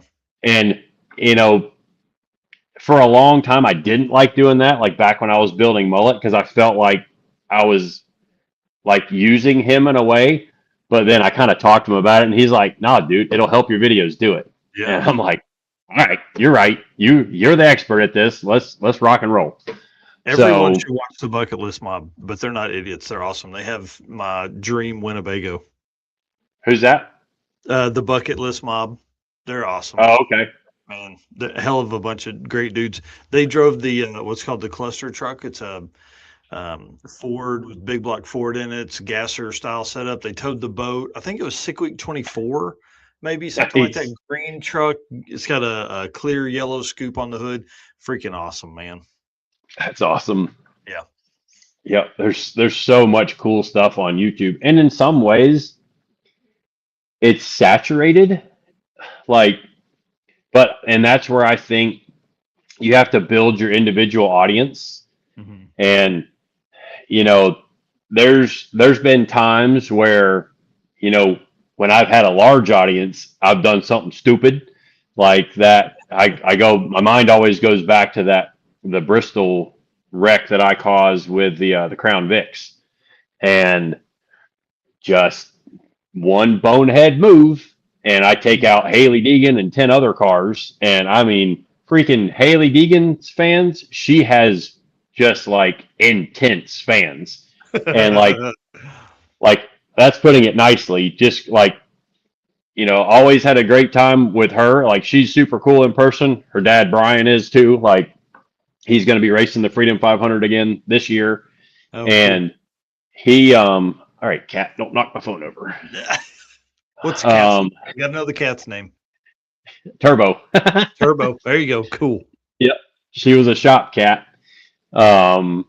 At my first shop that was right around the corner from my house. And Oh, wow. I would take the girls to the house or to the shop with me in the afternoons. This is like years ago. And we'd feed her every time we got to the shop, and we named her Turbo because that was it wasn't around the time of the movie Turbo. I think it was a Disney Yep. movie where the snail was named Turbo or something. Yep. So, but yeah, we named her We've seen it. named her Turbo, and then the girls got upset because when I told them I was moving my shop, they got upset because they're like, "What's going to happen to Turbo?" And I'm like, "Oh, we'll bring her home." Yeah. So she's fat and happy now, but she That's probably awesome. doesn't like me holding her on because it's time for her to go to bed. But Oh, that's funny. She's like, "Why are you not in bed yet?" yeah, but she loves coming and curling up under the covers or laying on top of me when I leave my door open to my room. Oh, yeah. But what were we talking about before the cat? I done forgot. To be honest, I think we were just going over YouTube stuff. Dirty Panda saying, clickbait is honestly the best way for monetary gains. But I don't, that's probably true if you're looking for a quick dollar. But I think, Yeah, I don't think it plays long term. right. Like, And for guys like you that are building real cars, that are doing real things in real cars, I think you've probably got to build that base, and it's so slow. Like Yep. we see continuous growth over here, but it's so slow because what we're doing isn't fun blowing stuff up yet. Like we've blown, Yeah. I mean, we've blown my old truck up, but had no in-car footage. So sad, 'cause we're, Yep. weren't Been there, ready done for that. it.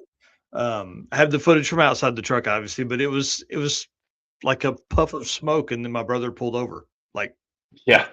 okay, Yeah. You missed all the cool noises from inside that it made Oh, when yeah. it scattered. Yep. Yep. Oh, we're talking about the Crown Vic deal at Bristol. Yeah.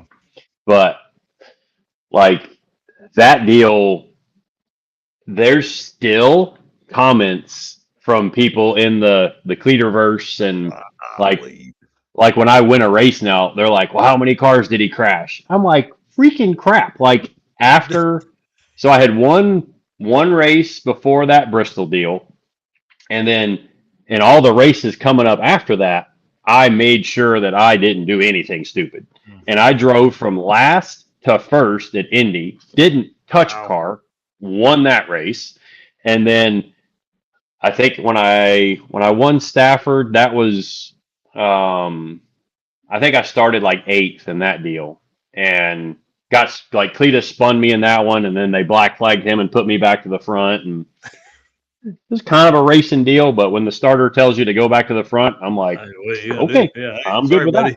that. Yeah. Yep. So, but that Bristol wreck, I had some bad comments like from Deegan fans. I kind of ruined the race because there was 22 or 24 cars that started the race, and I took out 10 of them. Oh, and ouch. Because I mean, I don't know if you remember it, but like I started around 10th and found a rhythm and a line that really worked, and I get up to 3rd, and I'm behind Nick from the Side by Side blog and Haley Deegan, and they're racing each other, but nobody's passing one another. They're just side by side racing, and I'm like, a NASCAR fan, like love NASCAR Bristol races. They're some of the best races in the series, and at least back in the 90s up through the the Gen 5 cars. And the thought went through my head, you're about to lead a lap at Bristol Motor Speedway. All these memories are coming back. Like, yeah. And yep. So I had the thought that, all right, I'll push one of them by each other. I'll push Nick or I'll push Haley. Yeah. So that I can pass one of them. And then once I handle that, I can pass the other one by the time once I get once I get them away from each other. So I think I pushed Haley, maybe, or maybe I couldn't quite get to her, or maybe I picked Nick first. I honestly don't remember. I'd have to go back and watch it. But I pushed Nick on the straightaway, and he was starting to get a little bit of an edge on Haley. And so I'm seeing this, and I'm like, all right, I really got to make it count coming out of this next straightaway. So I wanted to be really close to him mid-corner, and I dive in, and I think he checked up a little early, and I sent it in, and I hit him, and like hit him a lot harder than I intended to, and I hit him earlier in the corner than I intended to. And so he gets sideways, and the bad thing about like really high banked tracks, if you counter steer when you get sideways, it takes you straight up the track. So like it's your total natural instinct, and like I'd have done the same thing if I was in his shoes, but I drive in there, knock him sideways, and he's trying to catch it, and it goes up the track, collects Haley. I mean, bad. And it was before the cars had full cages in them. We had crappy little plastic seats in the cars. Like, thankfully, they upgraded the cars way after that, but somebody really could have gotten hurt at that deal. And thank goodness nobody did, because, I mean, like, I went up, like, there's, like, Garrett's video after, like, he gets out of the car, and he's just like, oh, my gosh, and I know I caused it. Like, I'm furious with myself, and when I get out of the car, and, you know, I walk right up to him, and I'm like, dude, I'm sorry, I caused this whole mess. And, you know, looking back on it, it shouldn't have been 10 cars. It should have been 5 or 6 cars, but, like, we're also new to this Crown Vic racing in a crowd, and you just keep piling in. Like, there was people that were, like, in last place that piled into the wreck that shouldn't have even been in the wreck, because once the caution flag comes on, everybody's position. Well, actually, if there's a wreck, they go back to the standing position before the wreck. So there's no, like, when the caution light comes on, you bail out. Like, you hit the brakes, you get out of everybody's way. Well, back then, we hadn't really talked about that as much back then. We go over all that now in the drivers' meetings before the Crown Vic races. Like, hey, if there's a caution, if there's a wreck, back off, because you're going back to the position you were in the last lap.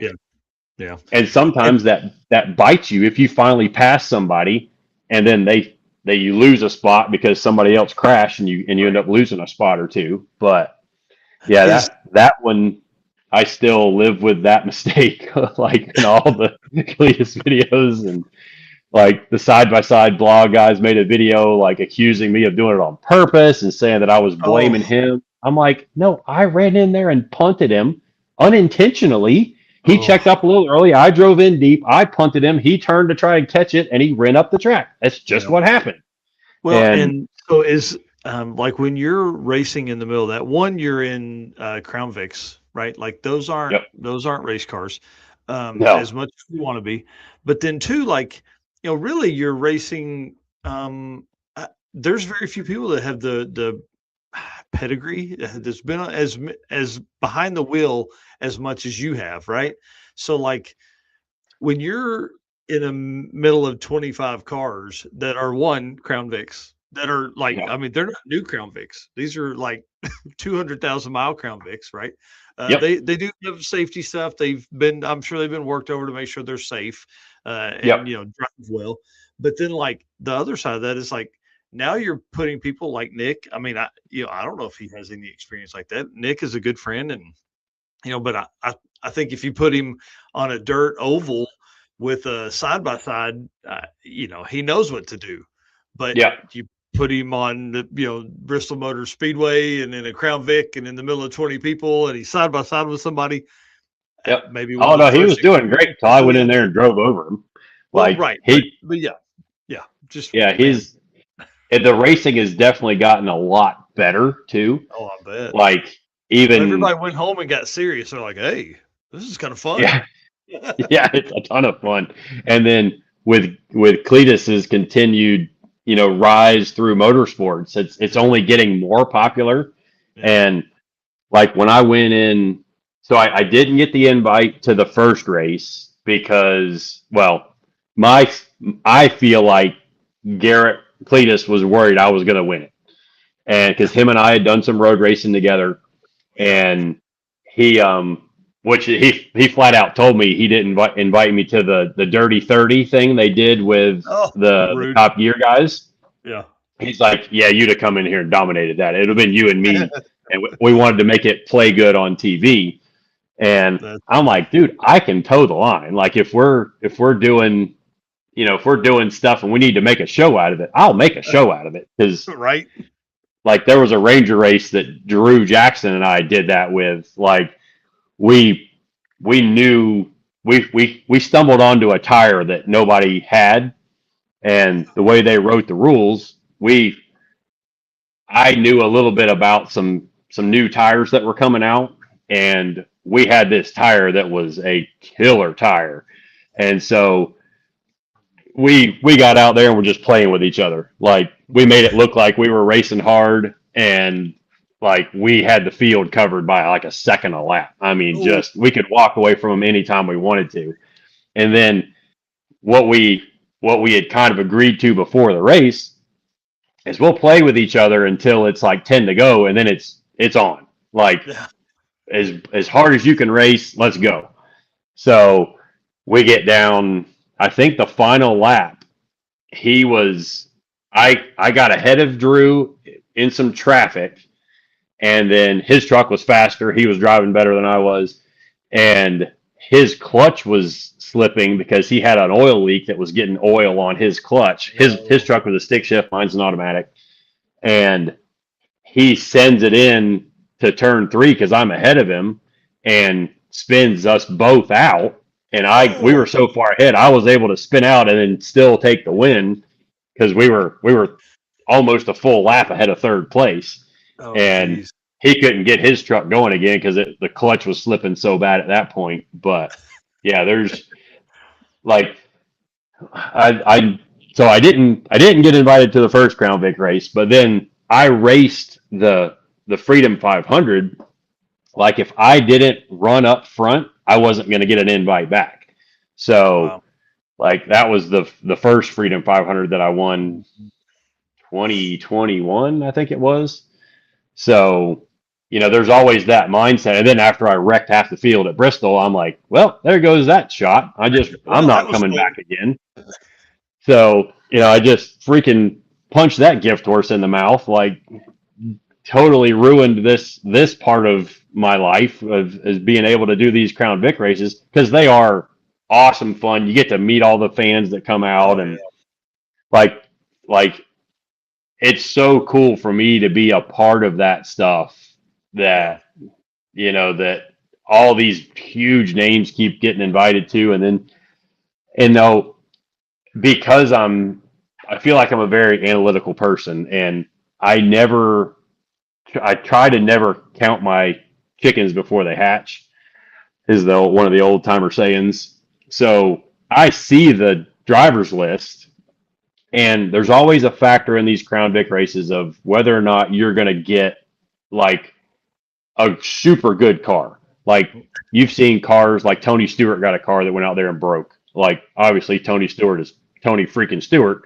Like he's the man. So, and unfortunately, he got a bad car at one of the races, but he's still there having fun. But for somebody like Tony Stewart, he could show up at any race and get an invite at any time. Yeah. I don't have that name behind me, so like I want to continue like performing well in these things and not crashing people. And racing incidents one thing, but like the bonehead Bristol move was completely my fault. So after that happens, I'm like, yeah, there goes my shot with that. So thankfully got the invite back, raced super, super careful for a long time. I mean, there's times to be aggressive and there's times to not be aggressive. Cause you never want to, I mean, there's probably 100 cameras on you at any point in time at one of these Crown Vic races, between the people in the stands and the TV program. And so you're trying to trying to be a responsible racer and put on a good show. Right. Like, not that you're thinking about that while you're driving the Crown Vics, but like, you don't want to do something stupid and wreck somebody unintentionally. Like, even last year at the Freedom 500, Corey LaJoy was in it. And one of the things I was talking about with, like, when I show up at these races, there's it's getting to be a bigger number because everybody's kind of getting better as we do these more. But generally, the driver's list comes out, and I look at it, and I'm like, all right, well, there's 5 guys I'm really worried about, and there's 10 guys that if they get a really good car, they'll be up at the front too.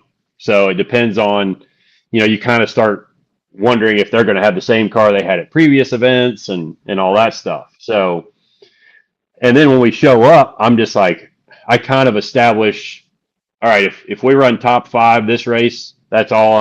I'm totally happy with that. And sometimes what happens is you're running top 5, and then you're like, well, I can pass this guy ahead of me. Okay, now I'm 4th.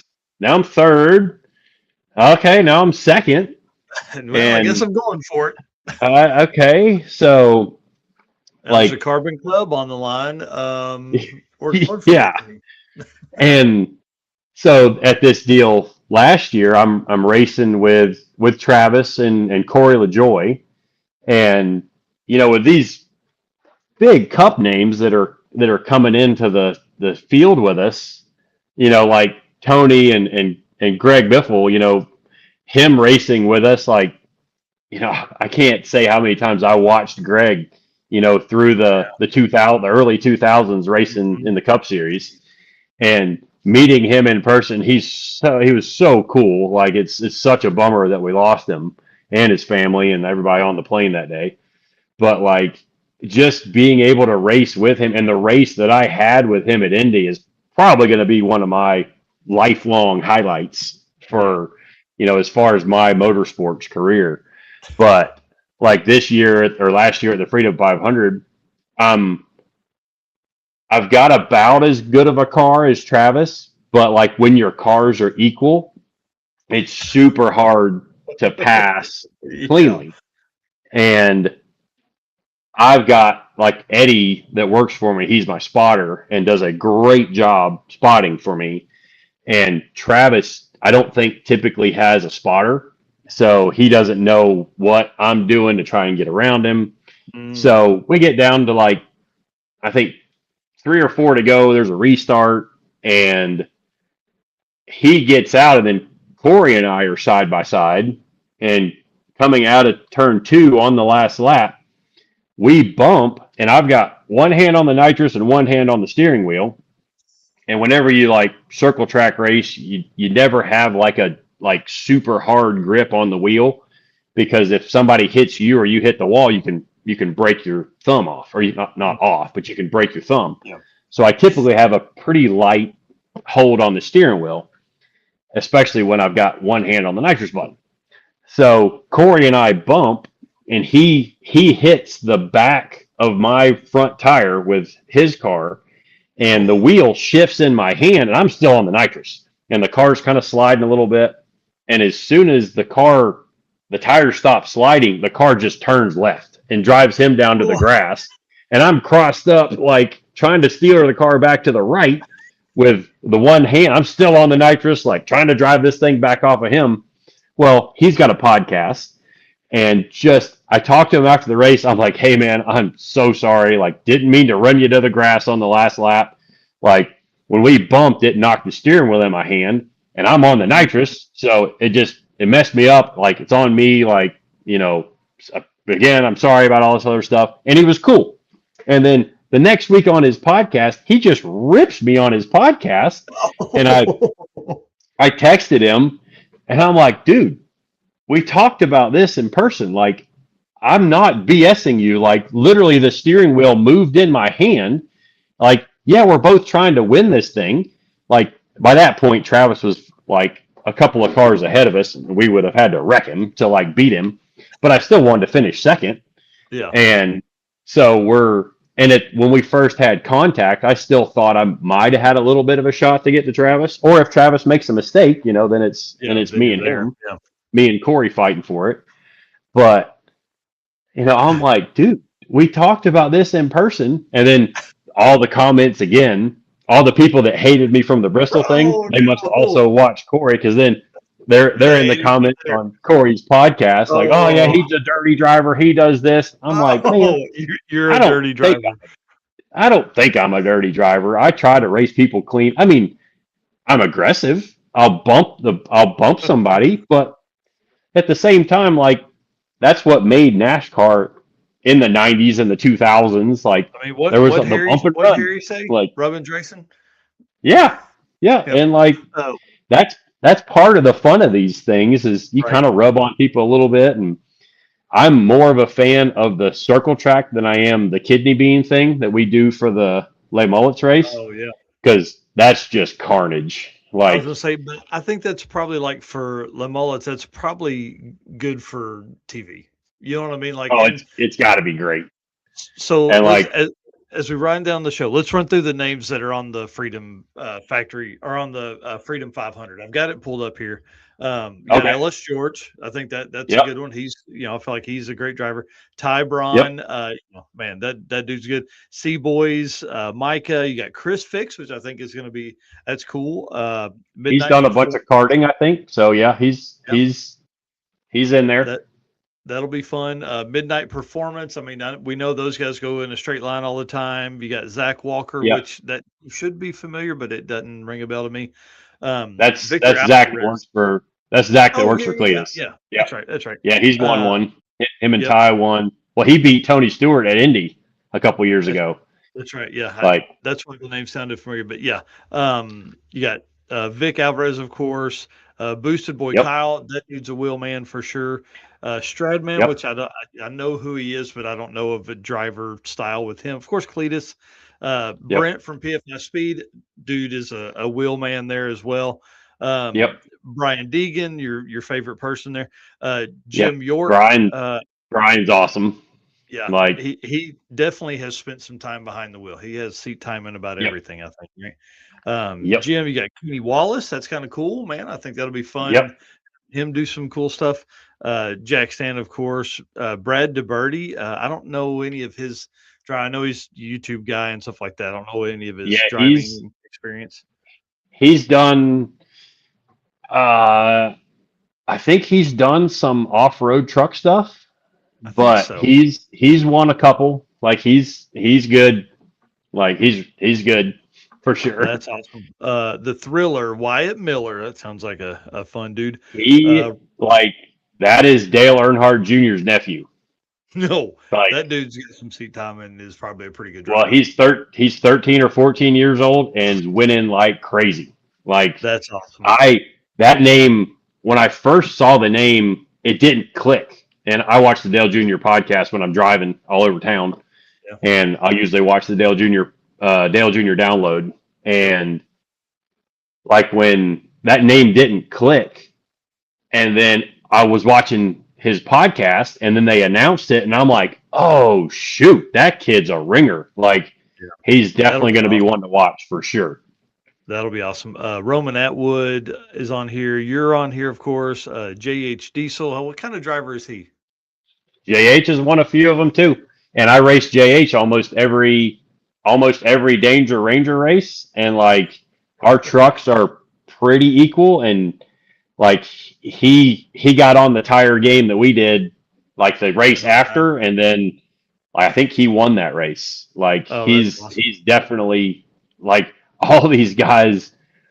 It's that 10 that I mentioned earlier has expanded to like 15, that if they Yeah. get a good car, they're going to be at the front. And then we got Bobby Earnhardt, Axel Yep. Hodges, Travis Pastrana, TJ Hunt. Yep. Dude, how about Beater Bomb, Joey Heichel? This will be fun. That'll be interesting. He said Yeah. he's done some kart racing, Oh, and cool. so, like, karts definitely give you a feel Yeah. of car control. And the thing, like, I get like usually every time we show up at one of these deals, word kind of gets around, but to some of the newer guys, they're like, "You want to get some tricks? Go talk to Kevin." And of course, I just start yapping like crazy because that's what I do.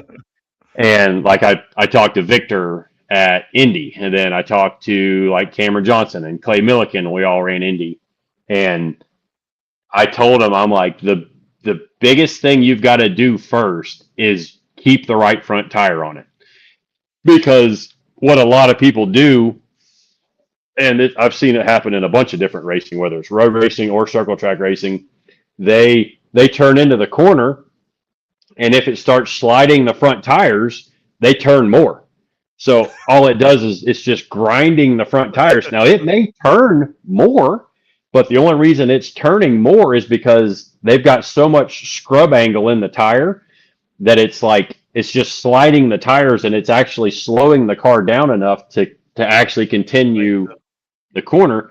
But all that does is just destroy the right front tire on the car. And there'll be guys that, typically what they do is they invert the field. So, and I haven't learned to not go full throttle as hard as I can go in qualifying, because I want to qualify. I want to beat everybody in qualifying, because I'm like, all right, to me, that's a win. Like if I qualify on the pole, that's a win. And then if I can still win the race, even though I know that if I qualify on the pole, I'm going to the back. So I go out there, and as I'm kind of tiptoeing my way through the field for the first half of the race, I can watch people and determine how they're driving and if they're going to be a threat. Because if I see them in the corner, and if I'm under them in a corner and I see their front left scrubbing, or I'm behind them and I see a bunch of blue tire smoke coming off the car, I'm like, yep, you give that 10 laps, they're going to get a tire. So, and that's just one of the things I've picked up on through and I tell them, I'm like, if you have more than 90 degrees of wheel in the car to make the corner, you're probably scrubbing the right front tire off of it. Yeah. And like, I'll say, like, Victor has so stepped up his circle track stuff. Like, whether it's from the tips that I gave him, or he's just kind of just a natural wheel man, and he just needs. He's over there. He's just wheeling that thing. He's got like 2 Crown Vics that he just beats on all the time, I bet.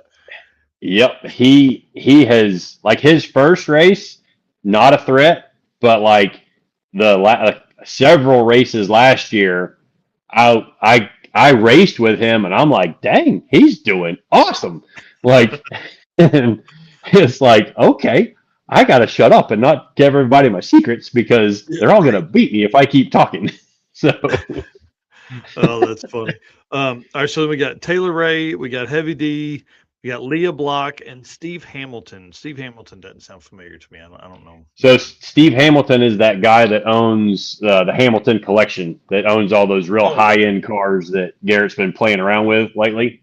Yep. Yeah, guy's got some, and he's the guy that owns customoffsets.com. Oh, sweet. Yeah. So yeah, he's a cool dude. He probably won't be a threat this time. But Taylor Ray's another good one. Like, Taylor Ray's usually my partner in the 2.4 hours of Les Mullets, and Taylor's a wheel man for sure. Yeah. So, like, wow. And the cool thing is, it used to be that there was 5 guys that you knew, like, were going to be a threat, and that's all you had to worry about. And then there was like the 5 guys that are going to be a threat, and then there was 5 guys that, okay, maybe. And that okay, maybe turned into 10. I think my thing's died again. Nope, you're still there. Yep. So my that maybe turned into 10, and like for this race, that maybe list is like, you've got your 5 ringers, and then you got 10 to 15 that are like, okay, if they're at the front, I'm really not going to be that surprised. So, do you guys get any kind of seat time beforehand? They'll have a practice the day before, like on Thursday. Yeah. But other than that, I've got a simulator that I haven't turned on in a year and a half because it needs a new computer. Mhm. But there's a few that play. I used to do iRacing a ton more than I do now, but there's that, and then like there's part of me that really wishes I had gotten involved with some more professional style racing, like at a lot younger age, Mhm. because I've had some people tell me I've got a natural talent.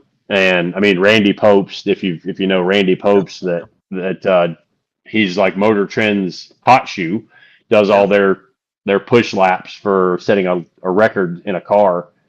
I raced with him years ago. Like Oh, he was at one of the Champ Car events that we do, and he would get in your car if you let him. Like oh wow. if it was because he's a legend and he just loves racing. So if it's a safe car, he'll look it over and, hey, can I get a stint? And we're like, yes, you're Randy Popes. You can drive our Yeah, race car. please. I'll Please give show up us. one of my 2 hours so that you can drive. Please show us how slow And we are. yeah, and so we have even on those cars, we have a GPS data like lap analyzer. Mhm. So we would get his data. Oh And wow. like he's a guy that's in a car every week, a lot with the same with some of these other guys that do, a lot more racing than what I do.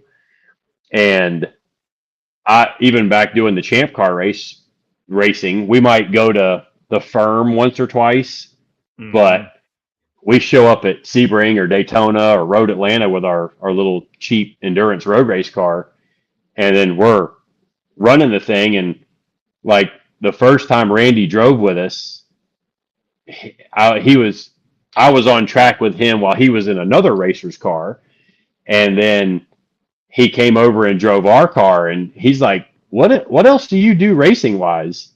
And I'm like, "This is it." And he's like, "Really?" I'm like, "Yeah, why?" And he's like, "You make some really calculated moves for Oh, not cool. racing all that much." Yeah. Because like when we raced Daytona with the Champ Car series, they used to start 130 cars. So Holy shit. it's a 3.7 mile course. So it's pretty spread out, but still like 130 cars. And our car was never the quickest lap time wise.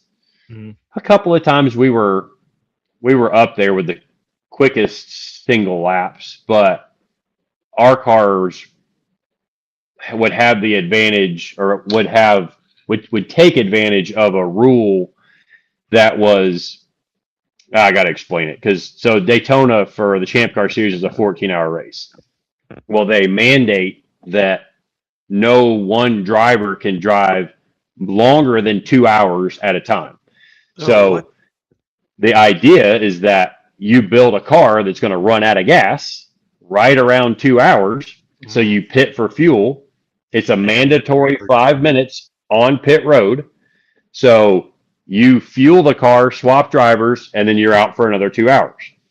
If you've got a super fast car, chances are it's going to burn a lot of fuel. So you might be able to go out there and stretch out a minute lead on us.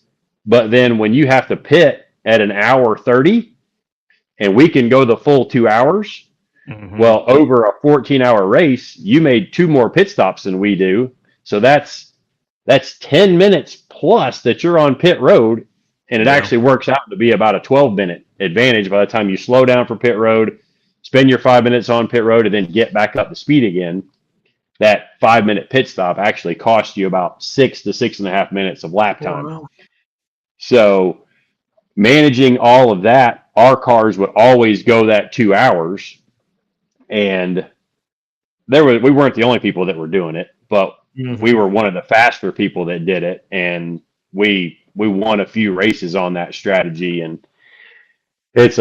I really, really enjoy that series and need to go knock the dust off my other cars and bring them out, because Cletus drove the last race they did at PBIR with me in one of the cars, and we were leading by 2 laps, and the alternator died. Oh, So that was only I think that was an 8-hour race.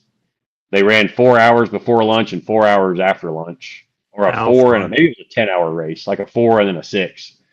How And fun. that was actually right after he had gotten that red helicopter that he never showed on he didn't show it much on his YouTube channel. Mhm. Is BO 105, I think it was, is the make of the helicopter, but he flew in. We hauled the car, 4.5 hours down to PBIR, and he flies in that morning, and the car breaks, and then he flies, and he's back home in like 45 minutes, and we're still on the road heading back to get back to Gainesville while he's home in the helicopter. Dang. I'm like, Yeah. Now he just needs a helicopter big enough to haul a car. That's just, yeah. I've joked with him about that. He's like, yeah, don't never say never. Yeah, And right. I'm He's like, like, oh, believe me, I'm looking at them, but those are yeah, expensive. yeah. I mean, that's all your. Are there any helicopters outside of military helicopters that'll do I don't that? Like, I don't know. You'd have to probably get a decommissioned military one to then yep, try and tell them, hey, no, I promise, all I'm going to do is haul a car, not a tank. yeah, A yeah. car. It's like Dave Sparks, Heavy D that got that Blackhawk. Yeah. I think he went through uh, had to jump through a bunch of hoops, and when you look at the lettering on it, it says it's an experimental. So Oh, that they might have done that to get around some of the flight rules with that being a decommissioned military helicopter. interesting. How But cool. yeah, the bigger you go to, you need more than one pilot to fly them. So Yeah. it's No. Not maybe I not will waste. be a carbon cub and I'll start my piloting, which I That's, actually have started getting my pilot's license, but oh, nice. You're in they get preparation of this Carbon Cub next week, guys. Again, Friday, yeah, April 10th or 11th. I don't know what date that was there. I think it's the 11th. yeah, Freedom 500 on Freedom Plus. That'll be a fun one to watch, dude. yep. I'm excited, and I just want to be in it at the finish. Like Yeah, that's another one where looking at the list, if I can finish top 5 in that one, that'll be good. I Like think I'll be so. happy with that. But Yeah. if I've got a shot to go for the win with 2 to go, you're going to see me make some moves to try to get to the front. Yeah. All right. Well, let's wrap this thing up. Hey, I want to tell you thank you, man. I mean, I know you're a really busy guy, and spending the time with us tonight you have, I really do appreciate it. It's kind of weird. You and I've been in the same spot a couple different, like every sick week that you've been to, I've been at. And, Yep. I think if we probably add all the time up in all of history, it doesn't match what we've spent tonight talking here. So I appreciate you just being so open and honest Yep. with stories and talking about, your history and all that stuff. I think it will hopefully help, bring people to your channel. I mean, I'm sure everybody that watches here knows who you are. So we'll be rooting for you I next week, man. appreciate that. Yeah, Yeah. I appreciate that. It's a good time. As I've demonstrated, I can talk up a storm if given the opportunity. So Well, we I appreciate appreciate you having me on, and can't wait to see you at some of the next events, and we'll definitely keep in touch. Awesome, man. Well, hey, thanks a bunch. I'm going to put you backstage and close this thing down. Again, KSR Performance, Kevin at KSR. Guys, you got to be watching his stuff. If you're not, I don't know what you're watching because it's great, man. I love it. I love what you're doing over there. So thanks again, dude. Tell all the kids we said we appreciate, you spending the time with us. Yep. Thank you. Talk to you later. All right, buddy. See you. See ya. How cool, man. I'll tell you, what a blast. That was fun having Joanna on. It was fun going through all the stuff there's a ton of event updates that come from just Eric is making great notes in that spot. So it's really kind of fun there. And just to be able to have the knowledge drop tonight, like from Joanna and also from Kevin, to be able to be in the middle of all of this here. We appreciate you guys hanging out. It was a great show tonight. A lot of comments. We appreciate everybody making the comments and stuff. Let me wrap this stuff up here, and then we're going to kick rocks and get back to it. Big shout out to Brian, who does all of our editing. Appreciate him so much for what he's going to have to do for this 3.5 hours on tonight. So, guys, thank you so much for being our race car friends. Thank you for being here. Thank you for doing what you've done. Thank you for the shares and comments and everything from there. Get ready. We've got big news that I hope I can release next week. So, for the folks that stayed to the end, just know there's stuff coming. And of course, thank you to our sponsors that make all this possible: Summit Racing, Deechworks, Molly Motorsports, Driven Racing Oil, Howard's Cams, J-Wire Solutions, AFCO Racing Products, Performer Built Transmissions, Car Change 3D, Low Dollar Motorsports, Power Tube TV, and Racing Junk Classifieds. Y'all, if you're doing some shopping, hit these guys up, see if they got something you can need. And we'll talk to you soon. I do want to give a big shout out to my mom. Love you. Yeah, love you. We'll talk to you soon, and I'll probably call you tomorrow. All right. See you guys.